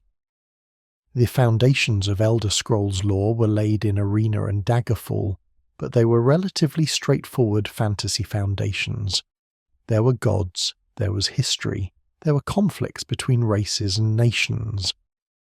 But with Morrowind something changed. The lore deepened dramatically, becoming strange, contradictory, and genuinely interesting. Much of this was due to the work of writers like Michael Kirkbride, Kurt Kuhlman, Ken Rolston, and others who approached world-building with unusual ambition and creativity. At the heart of Elder Scrolls lore is the concept of the Orbis, the totality of existence. Within the Orbis are Aetherius, the realm of magic and immortal spirits, Mundus, the mortal plane where the games take place, and Oblivion, the realm of the Daedric princes. The creation myth is complex. The Aetaida, or original spirits, existed in the beginning. Some of these spirits, led by Lorcan, chose to create Mundus, the mortal world. This creation required immense sacrifice. The Aetaida who participated became mortal or diminished, while those who refused became the Daedric princes, remaining powerful but unable to create. This creation myth has variations across different cultures in Tamriel, which is crucial to understanding Elder Scrolls lore. There is no single, true version of history. The Nords tell the story differently than the Altmer. The Dunmer have their own interpretation. The Khajiit's mythology centers on the moons and a trickster deity. Each culture's perspective reflects their values, experiences, and biases. This approach to lore building is sophisticated and realistic. It treats Tamriel's cultures as living traditions rather than simply delivering exposition. The gods of Tamriel are equally complex. The 8, or 9, depending on when and where you are. Divines are the Aedra, spirits who sacrificed themselves to create Mundus and became the fundamental forces of reality. They include Akatosh, the dragon god of time, Arche, god of life and death, Dibella, goddess of beauty and love, Julianos, god of wisdom and logic, Kinnereth, goddess of nature, Mara, goddess of love and compassion, Stendar, god of mercy, and Zenithar, god of work and commerce. The ninth divine, Talos, was once a mortal, Tiber Septim, who achieved divinity through conquest and apotheosis, though his worship is controversial, particularly among the Altmer who view it as blasphemous. The Daedric princes are the game's most memorable deities. Unlike the distant divines, the Daedric princes actively interact with mortals, usually for their own entertainment or to advance their spheres of influence. There are 17 known princes, each representing different aspects of existence. Azura, dawn and dusk, fate. Boethia, deceit, conspiracy, treachery. Clavicus Vile, bargains, power, wishes. Hermaeus Mora, knowledge, memory, fate. Hircine, the hunt, lycanthropy. Malakath, the spurned and ostracized. Mehrunes Dagon, destruction, change, revolution. Mephala, lies, sex, murder. Meridia, light, life energy. Molag Bal, domination, enslavement. Namira, the ancient darkness, revulsion. Nocturnal, night, luck, thieves. Periite, pestilence, natural order. Sanguine, debauchery, indulgence. Sheogorath, madness, creativity. Vermina, nightmares, omens, and finally Jigalag, order, logic, who was cursed to become Sheogorath. Each game explores these deities through quests and artifacts. Daedric quests became a staple of the series, offering players chances to interact with these powerful entities and receive legendary artifacts in return for completing tasks that range from the morally questionable to the outright evil. These quests added moral complexity. The Daedric princes aren't simply evil, but they are alien, operating by logic that doesn't align with mortal ethics. Helping them often requires uncomfortable choices. The history of Tamriel spans thousands of years, divided into eras. The Dawn era is mythical, when time was non-linear and gods walked the earth. The Merethic era saw the first civilizations of elves and the arrival of humans from Atmora. The First Era lasted 2,120 years and saw the rise and fall of numerous kingdoms, including the Alessian Empire and the First Council of Morrowind. The Second Era, which Elder Scrolls Online explores, was a time of chaos and war following the collapse of the Akaviri Potentate. The Third Era began with Tiber Septim's conquest and the establishment of the Third Empire, lasting until the Oblivion Crisis. The Fourth Era, which begins after Oblivion's events, is when Skyrim takes place. Within this history are countless stories. The Dwemer, or Deep Elves, were a race of master craftsmen and engineers who disappeared mysteriously in the First Era. Their ruins, filled with deadly machines and artifacts, appear in multiple games, but the reason for their vanishing remains one of the setting's great mysteries.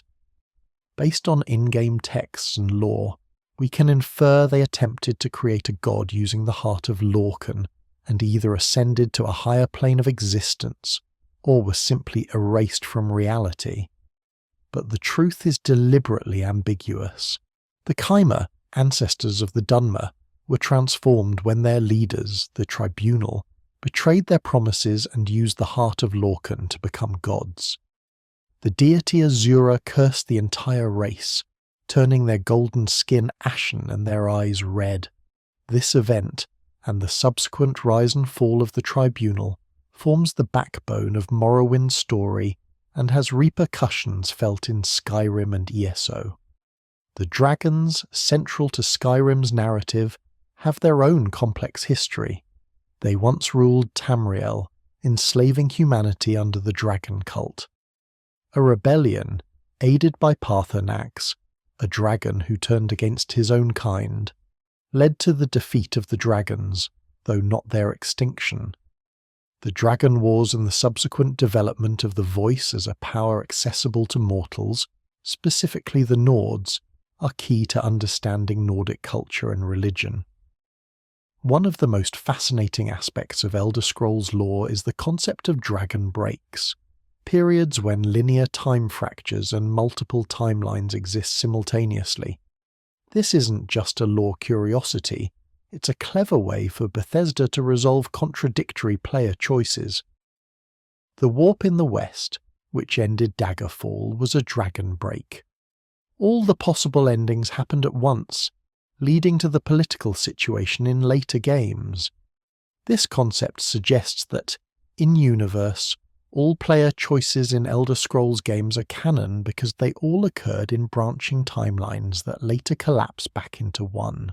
Then there are the deeper, more metaphysical aspects of the lore. CHIM is a state of enlightenment where a mortal realizes they exist within a dream. The dream of the Godhead, a sleeping entity whose dream is reality. Achieving CHIM means understanding I am and I are all we without losing yourself in the realization. Those who achieve CHIM gain the ability to reshape reality itself. Tiber Septim allegedly achieved CHIM, which explains his ability to conquer Tamriel and ascend to godhood. Vivek, one of Morrowind's tribunal, claims to have achieved CHIM, which is reflected in his strange contradictory nature and his ability to manipulate his own past.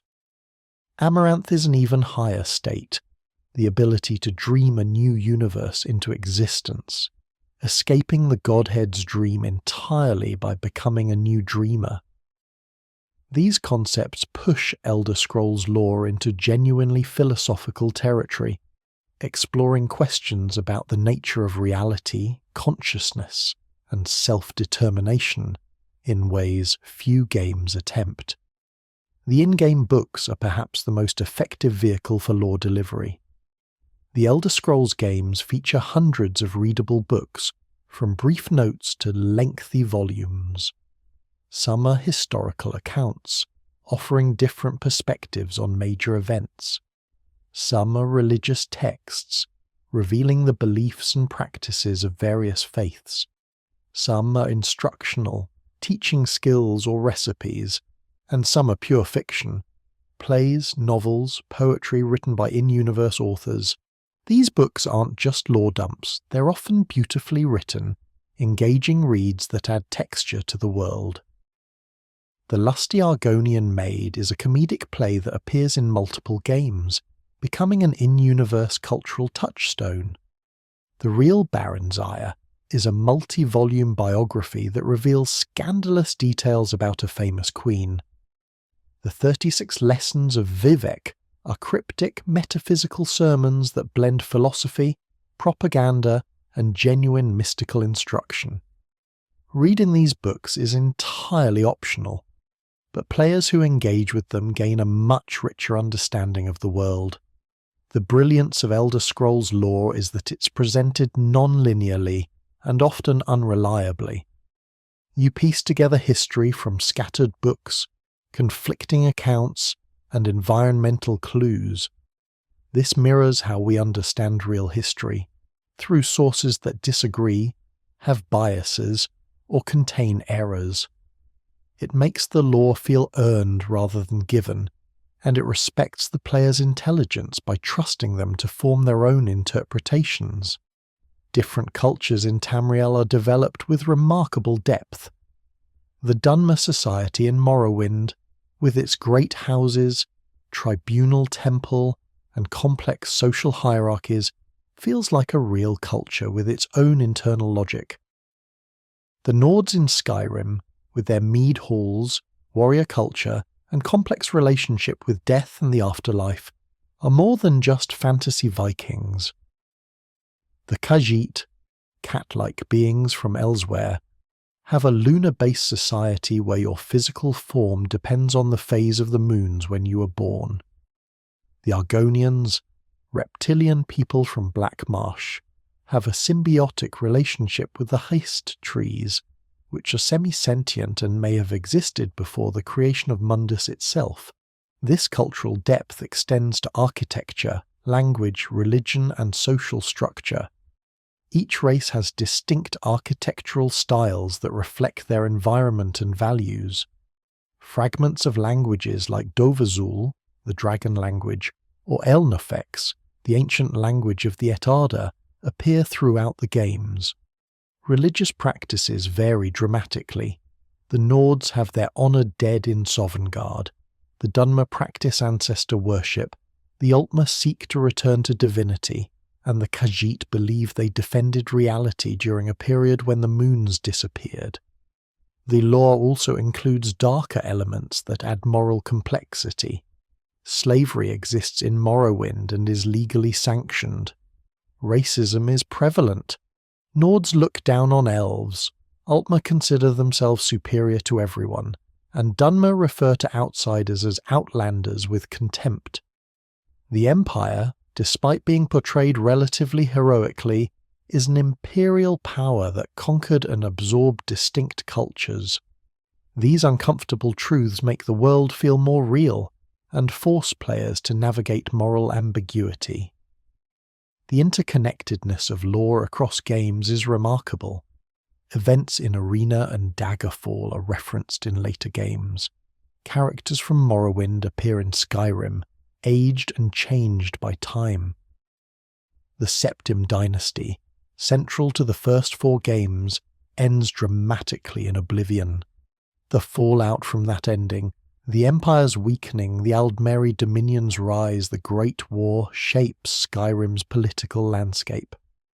The continuity isn't rigid, but it exists, making each game feel like a chapter in a larger history.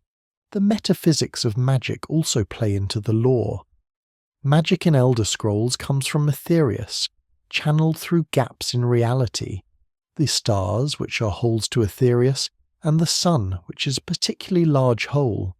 Souls are real, tangible things that can be trapped and used to power enchantments. Necromancy is controversial not just for moral reasons, but because it fundamentally disrespects the soul's journey after death. The various schools of magic, destruction, restoration, alteration, illusion, conjuration, mysticism, in earlier games, each operate on different principles and philosophical foundations. The Elder Scrolls themselves are perhaps the greatest mystery in the lore. They're artifacts of immense power that contain all of past, present, and future simultaneously. Reading them can grant visions of things that were, are, and might be, but it also causes blindness. The scrolls appear and disappear according to their own logic, suggesting they have some form of sentience or purpose. They're named in the series title, yet their exact nature remains deliberately obscure, which is fitting. Some mysteries are better left mysterious. This depth of lore serves multiple purposes. For casual players, it's background flavour that makes the world feel rich without requiring engagement. For dedicated fans, it's an endless source of speculation, analysis, and discussion. For role players, it provides context that makes character choices meaningful. And for Bethesda, it's a foundation they can build upon across multiple games, knowing that the world has enough depth to support whatever stories they want to tell. The community around Elder Scrolls lore is vibrant and active. Forums like DRR Teaser Lore on Reddit host deep discussions about obscure metaphysical concepts. YouTube channels produce hour-long videos analysing single characters or events. Fans write their own texts in the style of in-game books, some of which are so well crafted they could pass for official content. This engagement keeps the lore alive and growing, even during long gaps between game releases. What makes Elder Scrolls lore special isn't just its depth. Plenty of fantasy settings have extensive lore. What makes it special is how it's delivered. Through gameplay, through exploration, through texts you choose to read, through environmental details you notice. It's never forced upon you, but it's always there, waiting to be discovered. And when you do discover it, when the pieces start connecting, when you realize how carefully everything's woven together, it transforms your experience of the games. Tamriel stops being just a game world and becomes a place with history, with meaning, with stories that extend far beyond your character's journey. The Elder Scrolls Evolution isn't just a story of design philosophy and world building, it's also a story of technology pushing boundaries, sometimes succeeding brilliantly and sometimes breaking spectacularly. Understanding the engines that powered these games helps us appreciate both their achievements and their limitations. Arena and Daggerfall ran on the XnGine, an in-house engine developed by Bethesda specifically for creating first-person 3D games. The XnGine was impressive for its time, allowing true 3D movement in an era when many 3D games were actually 2.5D. It could render large outdoor environments and complex dungeon systems, which was essential for the scope Bethesda envisioned. However, it was also prone to instability, particularly in Daggerfall, where the engine struggled with the game's ambition. The procedural generation systems, while allowing for massive scale, sometimes created impossible geometry or nonsensical layouts. The engine's limitations are why both games feel rough and janky by modern standards, with clunky controls and frequent crashes. For Morrowind, Bethesda made a crucial decision. They licensed the Gamebryo engine, originally called NetImmerse. Gamebryo was a commercial engine developed by Numerical Design Limited that offered significantly better rendering capabilities, more stable performance, and tools that would speed development. This was a wise choice. Building engines from scratch is expensive and time-consuming, and Gamebryo gave Bethesda a solid foundation to build upon. Gamebryo allowed for much more detailed environments than the XnGine. It supported advanced lighting, including dynamic shadows that made dungeons feel appropriately atmospheric. The weather systems, rain, fog, ash storms, were rendered convincingly. Character models were more detailed, though still limited by the technology of the early 2000s. The engine also handled AI reasonably well, allowing NPCs to follow schedules and respond to player actions in scripted ways. Most importantly for longevity, Gamebryo was modder-friendly, which contributed to Morrowind's thriving modding scene. However, Gamebryo wasn't perfect. It had issues with draw distance. Distant objects would pop in noticeably, breaking immersion. Performance could be uneven, particularly in dense areas or when many NPCs were active. The physics system was basic, leading to odd behaviors when objects collided. And the animation system, while functional, produced stiff, unnatural movements. These limitations would become more apparent as technology advanced and player expectations rose. Oblivion continued using Gamebryo but with significant enhancements. Bethesda heavily modified the engine to support the Xbox 360 and PlayStation 3 while improving visual fidelity on PC. The most notable advancement was HDR, High Dynamic Range rendering, which created realistic lighting conditions, particularly during dawn and dusk. The improved renderer could handle more polygons, allowing for more detailed models and environments. Facial animations were enhanced, though they still fell into the uncanny valley, producing the memorably awkward expressions that became memes. The Radiant AI system was one of Oblivion's most ambitious technical features. NPCs had needs and desires, and the AI would calculate how to fulfill them. They'd seek food when hungry, find shelter when tired, and socialize when content. In theory, This created emergent behaviours that would make the world feel alive. In practice, the AI had to be heavily restricted because it created chaos. NPCs would steal, fight, and break quests in unpredictable ways. Even in its limited form, Radiant AI was impressive, but it revealed the challenges of creating truly autonomous systems in complex game worlds. Oblivion's version of Gamebryo also improved the physics system, using Havoc middleware for more realistic object interactions. Ragdoll physics made combat feel weightier, and environmental objects responded convincingly to forces. However, physics-based bugs also increased. Items could fly across rooms randomly, NPCs could launch into the air when killed, and carefully arranged objects in player homes might explode into chaos when you opened the door. These physics quirks became part of the Bethesda experience, frustrating yet oddly charming. By the time Skyrim was in development, Gamebryo's age was showing. While Bethesda had modified it extensively, the fundamental architecture was from the early 2000s, and it struggled with the demands of modern game design.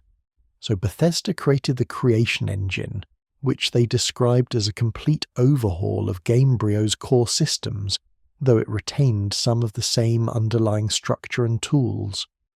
Whether Creation Engine was truly a new engine, or a heavily modified Gamebryo became a point of debate, but regardless, it represented a significant technological step forward. The Creation Engine brought substantial improvements to Skyrim. The renderer was completely rewritten, allowing for better lighting, shadows, and weather effects. The volumetric lighting that created god rays streaming through trees or fog was particularly striking. The animation system was rebuilt, producing more natural character movements and the ability to blend animations smoothly. The Radiant story system was introduced, which could dynamically generate quests based on your character's progress, though this was sometimes criticized for creating repetitive fetch quests. The Creation Engine also improved how the world was streamed, reducing loading times and allowing for larger, more detailed exterior spaces. The level of detail system was enhanced, so distant objects rendered appropriately without overwhelming the hardware. Sound propagation was improved, with audio behaving more realistically based on environment and distance. These technical improvements contributed significantly to Skyrim's immersion. However, the Creation Engine inherited some of Gamebryo's quirks and limitations. Physics objects still behaved erratically at times. The scripting system, while powerful, could break in complex situations leading to quest bugs. Performance could be inconsistent, particularly on consoles where frame rate would drop in demanding areas. Loading screens between interior and exterior spaces remained necessary, breaking immersion compared to truly open worlds. And the infamous bugs, NPCs walking through walls, items stuck in mid-air, quests failing to progress, persisted, though less frequently than in previous games. The Creation Engine's architecture also meant that certain technical feats common in other engines were difficult or impossible. The engine struggled with vertical spaces, which is why Skyrim's dungeons rarely have multiple levels directly on top of each other. Large-scale battles with dozens of combatants could cause severe slowdown. Water rendering, while beautiful, had limitations that modders struggled to work around. These constraints shaped game design. Bethesda worked within the engine's capabilities rather than fighting against them. One of the Creation Engine's greatest strengths was its modding support. Bethesda provided the Creation Kit, the same toolset they used to develop the game, allowing modders unprecedented access to game systems. This wasn't just about adding content. Modders could fundamentally alter how the game worked. The scripting language, Papyrus, was powerful enough to create complex new mechanics. The plugin system allowed mods to stack and interact, creating an ecosystem where hundreds of mods could work together. This openness ensured that Skyrim would remain vibrant long after official support ended. The technical challenges Bethesda faced weren't just about raw graphical power or physics accuracy. They were about scale and complexity. The Elder Scrolls games track thousands of persistent objects, remember NPC states across the entire world, maintain quest variables for hundreds of quests simultaneously, and allow player choice to ripple through interconnected systems. The technical debt of maintaining all this complexity is enormous, which explains why bugs are so common. Changing one system can break seemingly unrelated systems due to unexpected interactions. Performance optimization for Bethesda games is notoriously difficult because of this complexity. Unlike linear games where developers can carefully control what's loaded and when, open-world games must be prepared for players to go anywhere and do anything. A player might drop hundreds of items in one location, creating a physics nightmare. They might activate dozens of quests, filling memory with active scripts. They might return to an area after hundreds of hours, requiring the engine to reconstruct its state accurately. All of this happens on hardware with finite resources, requiring careful optimization. The modding community often succeeded where official patches failed, fixing bugs, improving performance, and enhancing graphics.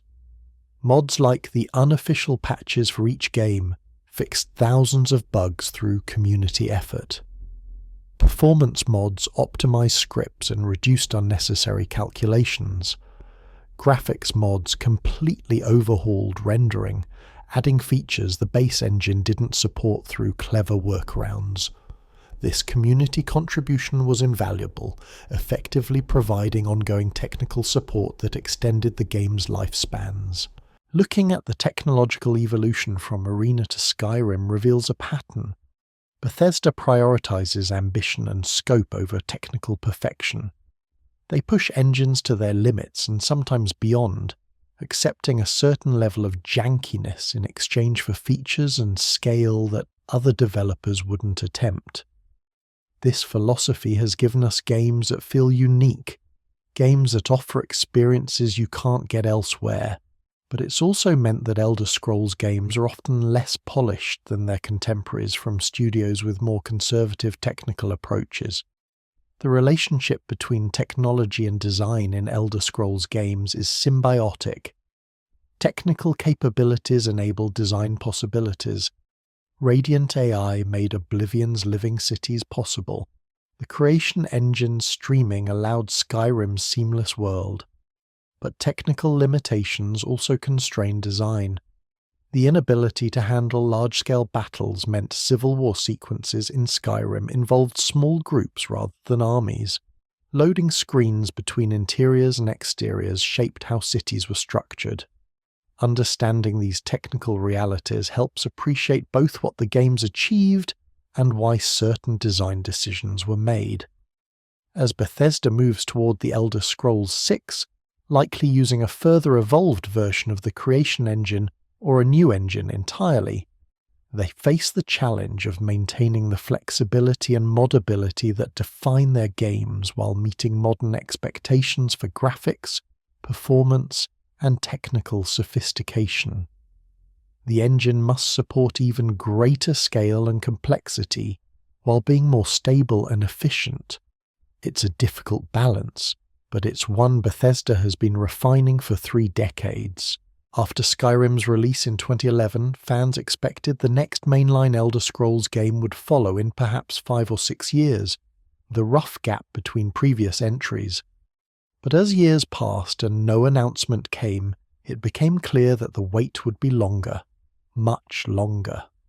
As of 2024, 13 years after Skyrim's release, The Elder Scrolls 6 has only just entered active development according to various reports, with no clear release window.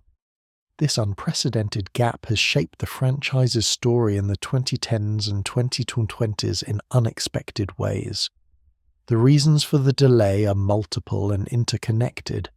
First, Bethesda Game Studios, the team behind Elder Scrolls, is also responsible for Fallout, another massive franchise that demands attention. After Skyrim, they developed Fallout 4, released in 2015, which was itself a massive undertaking. Then came Fallout 76 in 2018, an online multiplayer game that required ongoing support and updates. Between these projects, the studio was fully occupied. Second, Todd Howard, Bethesda's director and the face of the franchise, had another passion project he wanted to pursue: Starfield. This science fiction RPG represented Bethesda's first new universe in decades, and Howard considered it a crucial step in the studio's evolution. Starfield entered full production after Fallout 4 and was released in 2023. Only after Starfield could the team focus fully on the Elder Scrolls 6, meaning active development didn't truly begin until the mid-2020s. Third, Bethesda's acquisition by Microsoft in 2021, as part of the $7.5 billion purchase of ZeniMax Media, added complexity. While Microsoft's resources potentially help development, such major corporate changes inevitably cause disruption and refocusing of priorities. The question of whether the Elder Scrolls 6 would be Xbox and PC exclusive became a point of controversy, with implications for the game's design and market reach. During this long wait, the Elder Scrolls franchise remained active through other avenues. The most significant was the Elder Scrolls Online, ESO, an MMORPG developed by ZeniMax Online Studios and released in 2014. ESO is set during the Second Era, roughly 1,000 years before Skyrim, during a period of conflict known as the Three Banners War. The game allows players to explore much of Tamriel, visiting provinces that haven't appeared in single-player games, or experiencing familiar locations in different time periods. ESO was initially met with mixed reception. The game launched with a subscription model that many felt didn't offer enough value, particularly compared to established MMOs. The gameplay, while ambitious in trying to blend Elder Scrolls mechanics with MMO conventions, felt like an uncomfortable compromise. Not quite the freedom of single-player Elder Scrolls, but also not the refined systems of traditional MMOs. Critics noted that while the game looked beautiful and had strong lore, the core gameplay loop felt repetitive and the story delivery was weak. However, ESO underwent significant evolution. In 2015, it dropped the subscription requirement, adopting a buy-to-play model with optional subscriptions for perks. This change dramatically increased the player base. The developers continued improving the game, adding features, refining combat, and most importantly, creating compelling expansion content. Expansions like Morrowind, 2017, which revisited Vvardenfell 700 years before the events of Test, and Elsewhere, 2006, which explored the homeland of the Khajiit, offered substantial new zones with engaging stories. By the late 2010s, ESO had found its identity.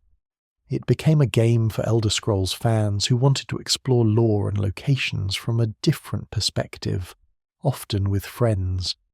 The game's commitment to lore and its willingness to delve into obscure aspects of Tamriel's history earned respect from the community. While it never replaced the desire for a single-player Elder Scrolls experience, ESO proved there was room for both experiences to coexist. The game continues to receive regular updates and maintains a healthy player population, demonstrating that Elder Scrolls as a brand extends beyond single-player RPGs. Other projects kept the franchise visible. The Elder Scrolls Legends, a digital collectible card game, launched in 2017.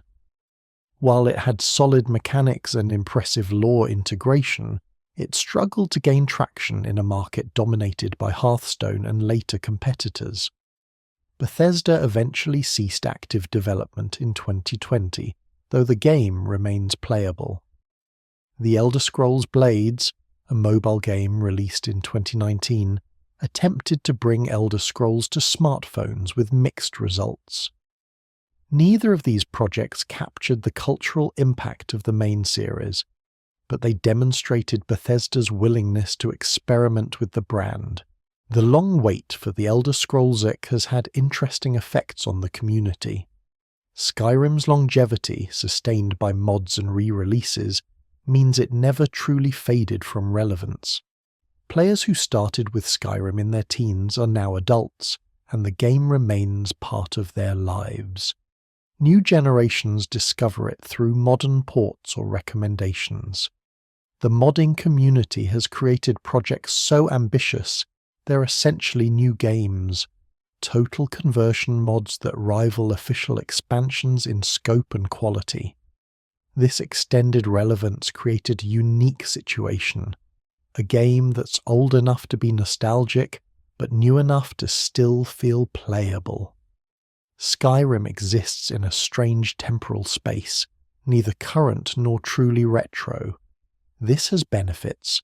The game maintains a large active community, but also challenges. Every year without a new Elder Scrolls game is another year that the franchise rests on Skyrim's aging shoulders. The announcement of the Elder Scrolls VI finally came at E3 2018, though it was merely a teaser showing a landscape and a title card. Todd Howard confirmed the game was in development, but warned it was years away. The teaser sparked endless speculation about the location. Many believe the landscape shown is Hammerfell, the home of the Redguards, though Bethesda has neither confirmed nor denied this. The announcement, while exciting, also emphasized how far away the game was, and in retrospect, it may have been premature, setting expectations for a release that would not come for many years. Speculation about the Elder Scrolls VI has become its own form of entertainment. Fans analyze every Bethesda statement looking for clues. They debate mechanics. Will it retain Skyrim's streamlined approach, or return to earlier games' complexity? They discuss setting. Hammerfell seems likely, but High Rock, Volenwood, or even multiple provinces could be possible. They wonder about technology. What will the game look like on modern hardware? How will it handle the scale that defines Elder Scrolls? Will it finally realize the vision of a truly seamless living world? The pressure on the Elder Scrolls VI is immense. It must live up to Skyrim's legacy while also innovating enough to justify the long wait. It must satisfy longtime fans who have specific expectations about what Elder Scrolls should be, while also appealing to new players who might find older design philosophies outdated. It must balance nostalgia with progress, accessibility with depth, familiar comfort with fresh surprise. Few games have ever faced such scrutiny before even being properly revealed. Bethesda's statements about the game have been careful and sparse. Todd Howard has said the game will take advantage of technology that didn't exist when development began on Skyrim, suggesting ambitious technical goals. He's mentioned that the team wants to ensure the game lives up to expectations rather than rushing it out. The implication is that the Elder Scrolls VI aims to be a generational leap, not just an incremental improvement, a true next step for the franchise rather than Skyrim with better graphics. The long development time, while frustrating for fans, does have potential benefits. Technology has advanced significantly since Skyrim. Modern SSDs eliminate loading times, allowing truly seamless worlds. Advanced AI and procedural generation could create more reactive, dynamic environments. Improved graphics and animation can make characters more believable. Cloud technology might enable new types of shared experiences, without compromising the single-player focus. The question is whether Bethesda can harness these advances effectively while maintaining what makes Elder Scrolls special. The wait has also allowed the industry to evolve, showing what works and what doesn't in open-world design. Games like The Witcher 3 demonstrated how to blend strong narrative with open exploration. Breath of the Wild showed how to make traversal itself engaging and reward curiosity. Red Dead Redemption 2 proved that extreme detail and simulation could enhance immersion. Elden Ring combined open-world exploration with challenging combat. Bethesda can learn from these successes and failures, potentially creating a game that represents the best of modern, open-world design, while retaining Elder Scrolls' unique identity. However, the wait also creates risk. Gaming trends change, and what felt fresh in 2011 might feel dated by the time the Elder Scrolls 6 releases. The life service model, while not appropriate for Elder Scrolls, has shifted how players engage with games. Expectations for graphics, animation, and systems have risen dramatically. The modding community, while still vibrant, faces challenges as games become more complex and locked down. Bethesda must navigate these industry changes while staying true to their vision. The other risk is simply disappointment.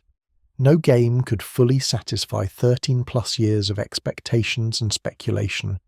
Some fans will want to return to Morrowind's complexity and alien aesthetic.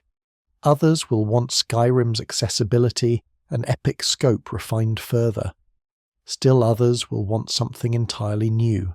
Satisfying everyone is impossible, and Bethesda will inevitably face criticism regardless of what they create. Managing this reality while staying confident in their creative vision will be one of their greatest challenges. Yet despite the long wait, the anticipation for the Elder Scrolls 6 remains high. When it's finally released, it'll be one of the biggest gaming events of the decade. It will be analysed, celebrated, criticised, modded, speedrun, and discussed endlessly. It will be compared to Skyrim, to other open-world games, to impossible expectations. And somewhere in all of that noise, it will be experienced by millions of players who will create their own stories, forge their own paths, and discover their own moments of wonder in whatever corner of Tamriel Bethesda unveils. The wait is long. But if the Elder Scrolls has taught us anything, it's that patience can yield extraordinary rewards. And when you finally emerge from that opening sequence, wherever it may be, and see a new province of Tamriel spreading before you, the wait might just feel worth it. The Elder Scrolls is more than just a series of games. It's a cultural phenomenon that has influenced how we think about interactive storytelling, player agency, and virtual worlds. Its impact extends far beyond its sales figures or review scores, shaping the entire RPG genre and leaving an indelible mark on gaming culture.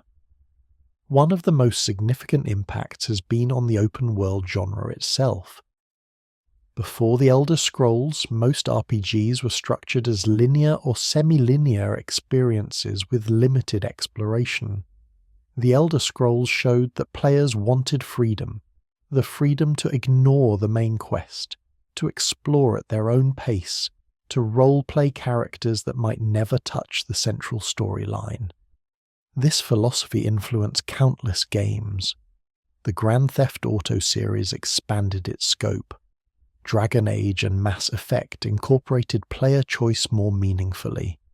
The Witcher series balanced narrative with open exploration. Even Japanese developers, who had traditionally favoured more structured experiences, began experimenting with open worlds, culminating in games like Breath of the Wild and Elden Ring. The concept of emergent gameplay, where interesting moments arise from systems interacting rather than scripted events, owes much to the Elder Scrolls. The stories players tell about their experiences, the unexpected consequences of their actions, the moments where the world surprised them. These have become central to how we discuss and value games. The Elder Scrolls proved that unscripted moments could be as memorable as carefully crafted cutscenes, that player agency could generate narrative weight, that the best stories are sometimes the ones we make ourselves. The modding culture that surrounds the Elder Scrolls has been transformative for PC gaming. While modding existed before, Bethesda's embrace of it, providing official tools and supporting community creation, helped normalize and legitimize the practice. This has benefited not just Bethesda but the entire industry. Many professional game developers got their start creating mods for Elder Scrolls games, learning skills and building portfolios that launched careers. The collaborative, creative community that forms around these games has produced work that rivals or exceeds official content, demonstrating the power of empowering players to become creators. This modding culture has also changed the economic model for some games. Skyrim has continued selling for over a decade, partly because mods keep it fresh and relevant. The Creation Club, Bethesda's official paid mod platform, attempts to monetize this creativity, though it remains controversial. The broader conversation about user-generated content, intellectual property, and how to fairly compensate creators was shaped significantly by the Elder Scrolls modding scene. The impact on storytelling in games is profound. Environmental storytelling, conveying narrative through the placement of objects, the design of spaces, and visual details, has become standard practice. But the Elder Scrolls was among the first to do it systematically and effectively. Finding a skeleton with a journal, discovering evidence of past events through environmental clues, piecing together stories from scattered notes. These techniques are now common across the industry, but they were pioneered and refined in these games. The lore-building approach, with its emphasis on unreliable narrators, contradictory accounts, and in-universe texts, has influenced how other franchises approach world-building. Dark Souls item descriptions and environmental storytelling show clear influence. The Witcher's books and detailed cultures echo Elder Scrolls' approach. Even games outside the RPG genre have adopted similar techniques for making their worlds feel deeper and more real. The cultural presence of the Elder Scrolls extends into memes and popular culture. Arrow in the knee became one of gaming's most pervasive memes. Fusro Da entered the gaming lexicon. The phrase, "You're finally awake" from Skyrim's opening, became a meme format used across the internet. Skyrim's tendency to be ported to every platform became a running joke that Bethesda themselves eventually leaned into. These memes, while sometimes joking at the game's expense, kept Elder Scrolls in the cultural conversation and made it recognizable even to non-gamers. The music of the Elder Scrolls, particularly Jeremy Soul's soundtracks, has achieved a life beyond the games.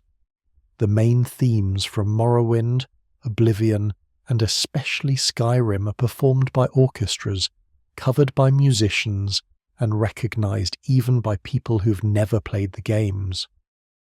Dragonborn has been streamed hundreds of millions of times, covered in countless styles from metal to acoustic, and has become one of the most iconic pieces of game music ever composed. This musical legacy ensures that the Elder Scrolls remains in cultural memory even during gaps between releases. The academic and critical discourse around the Elder Scrolls is substantial.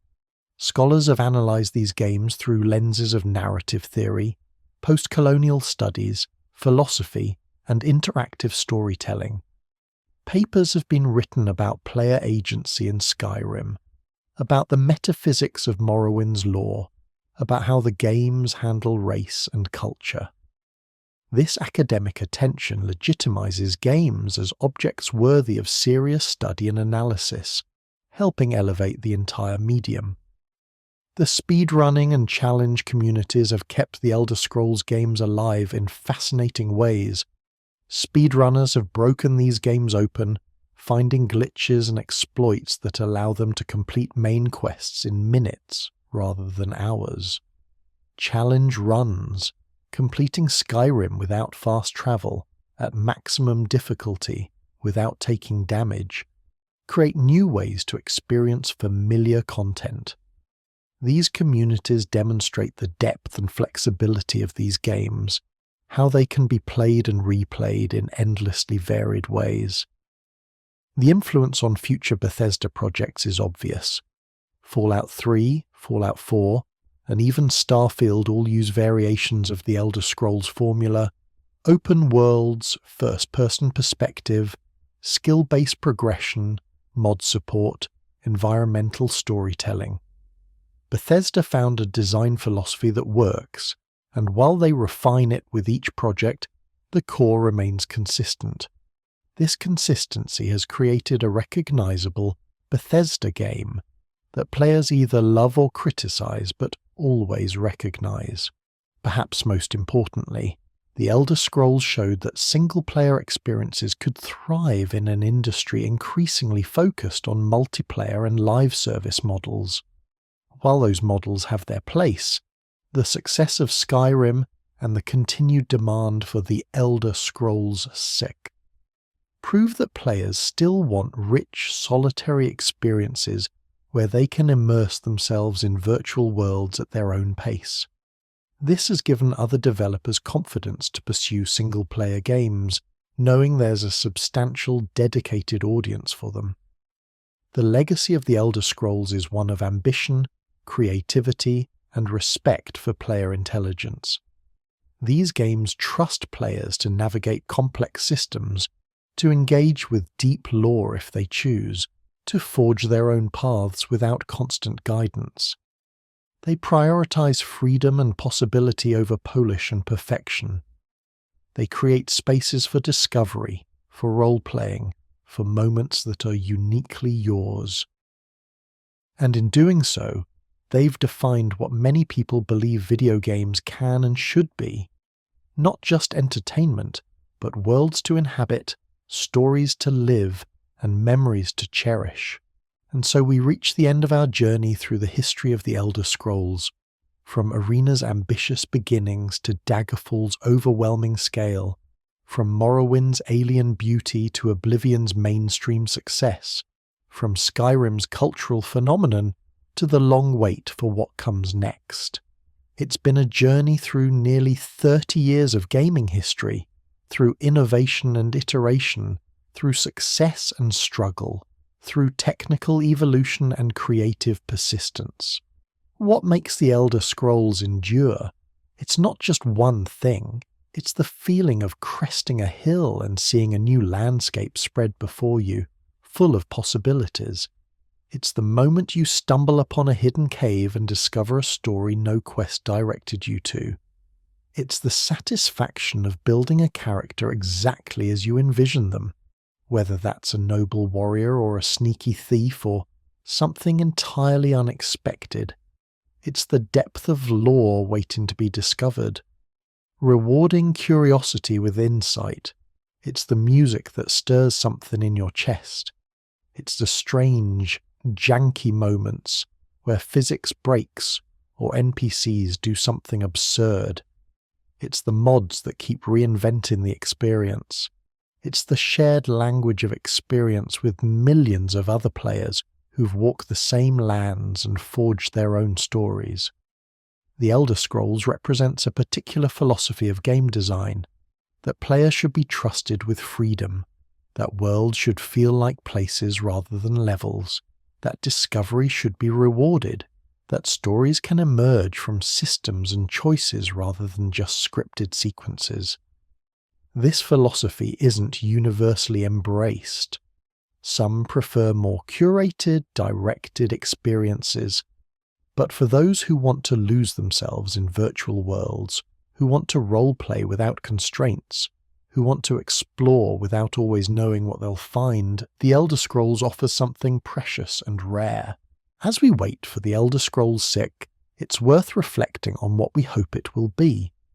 Will it recapture the alien wonder of Morrowind, the epic scope of Oblivion, the accessible immersion of Skyrim, or will it be something new, something that pushes the franchise in directions we haven't imagined? The truth is, we don't know, and perhaps that's appropriate. The Elder Scrolls has always been about discovery, about not knowing what lies beyond the next mountain. The same is true now, as we look toward the future of the franchise. What we do know is that when the Elder Scrolls 6 finally arrives, millions of people will be waiting. We'll analyze every detail, explore every corner, write thousands of pages of discussion and analysis. We'll mod it, speedrun it, roleplay within it, and make it our own. We'll find things the developers never intended and create stories they never imagined. Because that's what the Elder Scrolls enables, and what makes it special. The journey from Arena to Skyrim is a story of growth, of learning, of refining a vision across decades. It's a story of a small studio becoming a major player, of niche games becoming cultural touchstones, of technical limitations becoming creative constraints that shaped something unique. It's a story that's still being written, with chapters yet to come. So tonight, as you settle into sleep, let your mind wander across the landscapes we've explored together. Picture the pixelated dungeons of Arena, giving way to Daggerfall's overwhelming expanse. See Morrowind's giant mushrooms and ash storms, Oblivion's golden fields and closing Oblivion gates, Skyrim's snowy peaks and ancient tombs. Remember the dragons you've slain, the guilds you've joined, the characters you've created, and the stories you've lived. The Elder Scrolls is more than games. It's a shared dream we've all visited, a place that exists in the collective imagination of millions. And when you close your eyes tonight, you might just find yourself on that cart again, rolling through mountain passes, about to wake up in a new world full of possibilities. You're finally awake, and the adventure is just beginning. Thank you for joining me on this journey through the Elder Scrolls history. If you enjoyed this exploration, I invite you to like, subscribe, or share your own Elder Scrolls memories in the comments below. It helps others find their way here, one curious dreamer at a time. But for now, just rest. Let the music fade. Let the stories settle. Let yourself drift into sleep, carried by the memory of every sunrise over Tamriel, every discovery in some forgotten ruin, every moment of wonder this remarkable series has given us. Sweet dreams, traveller, and may you walk always in the light of the 8, or is it 9? Sleep will sort it out. Good night.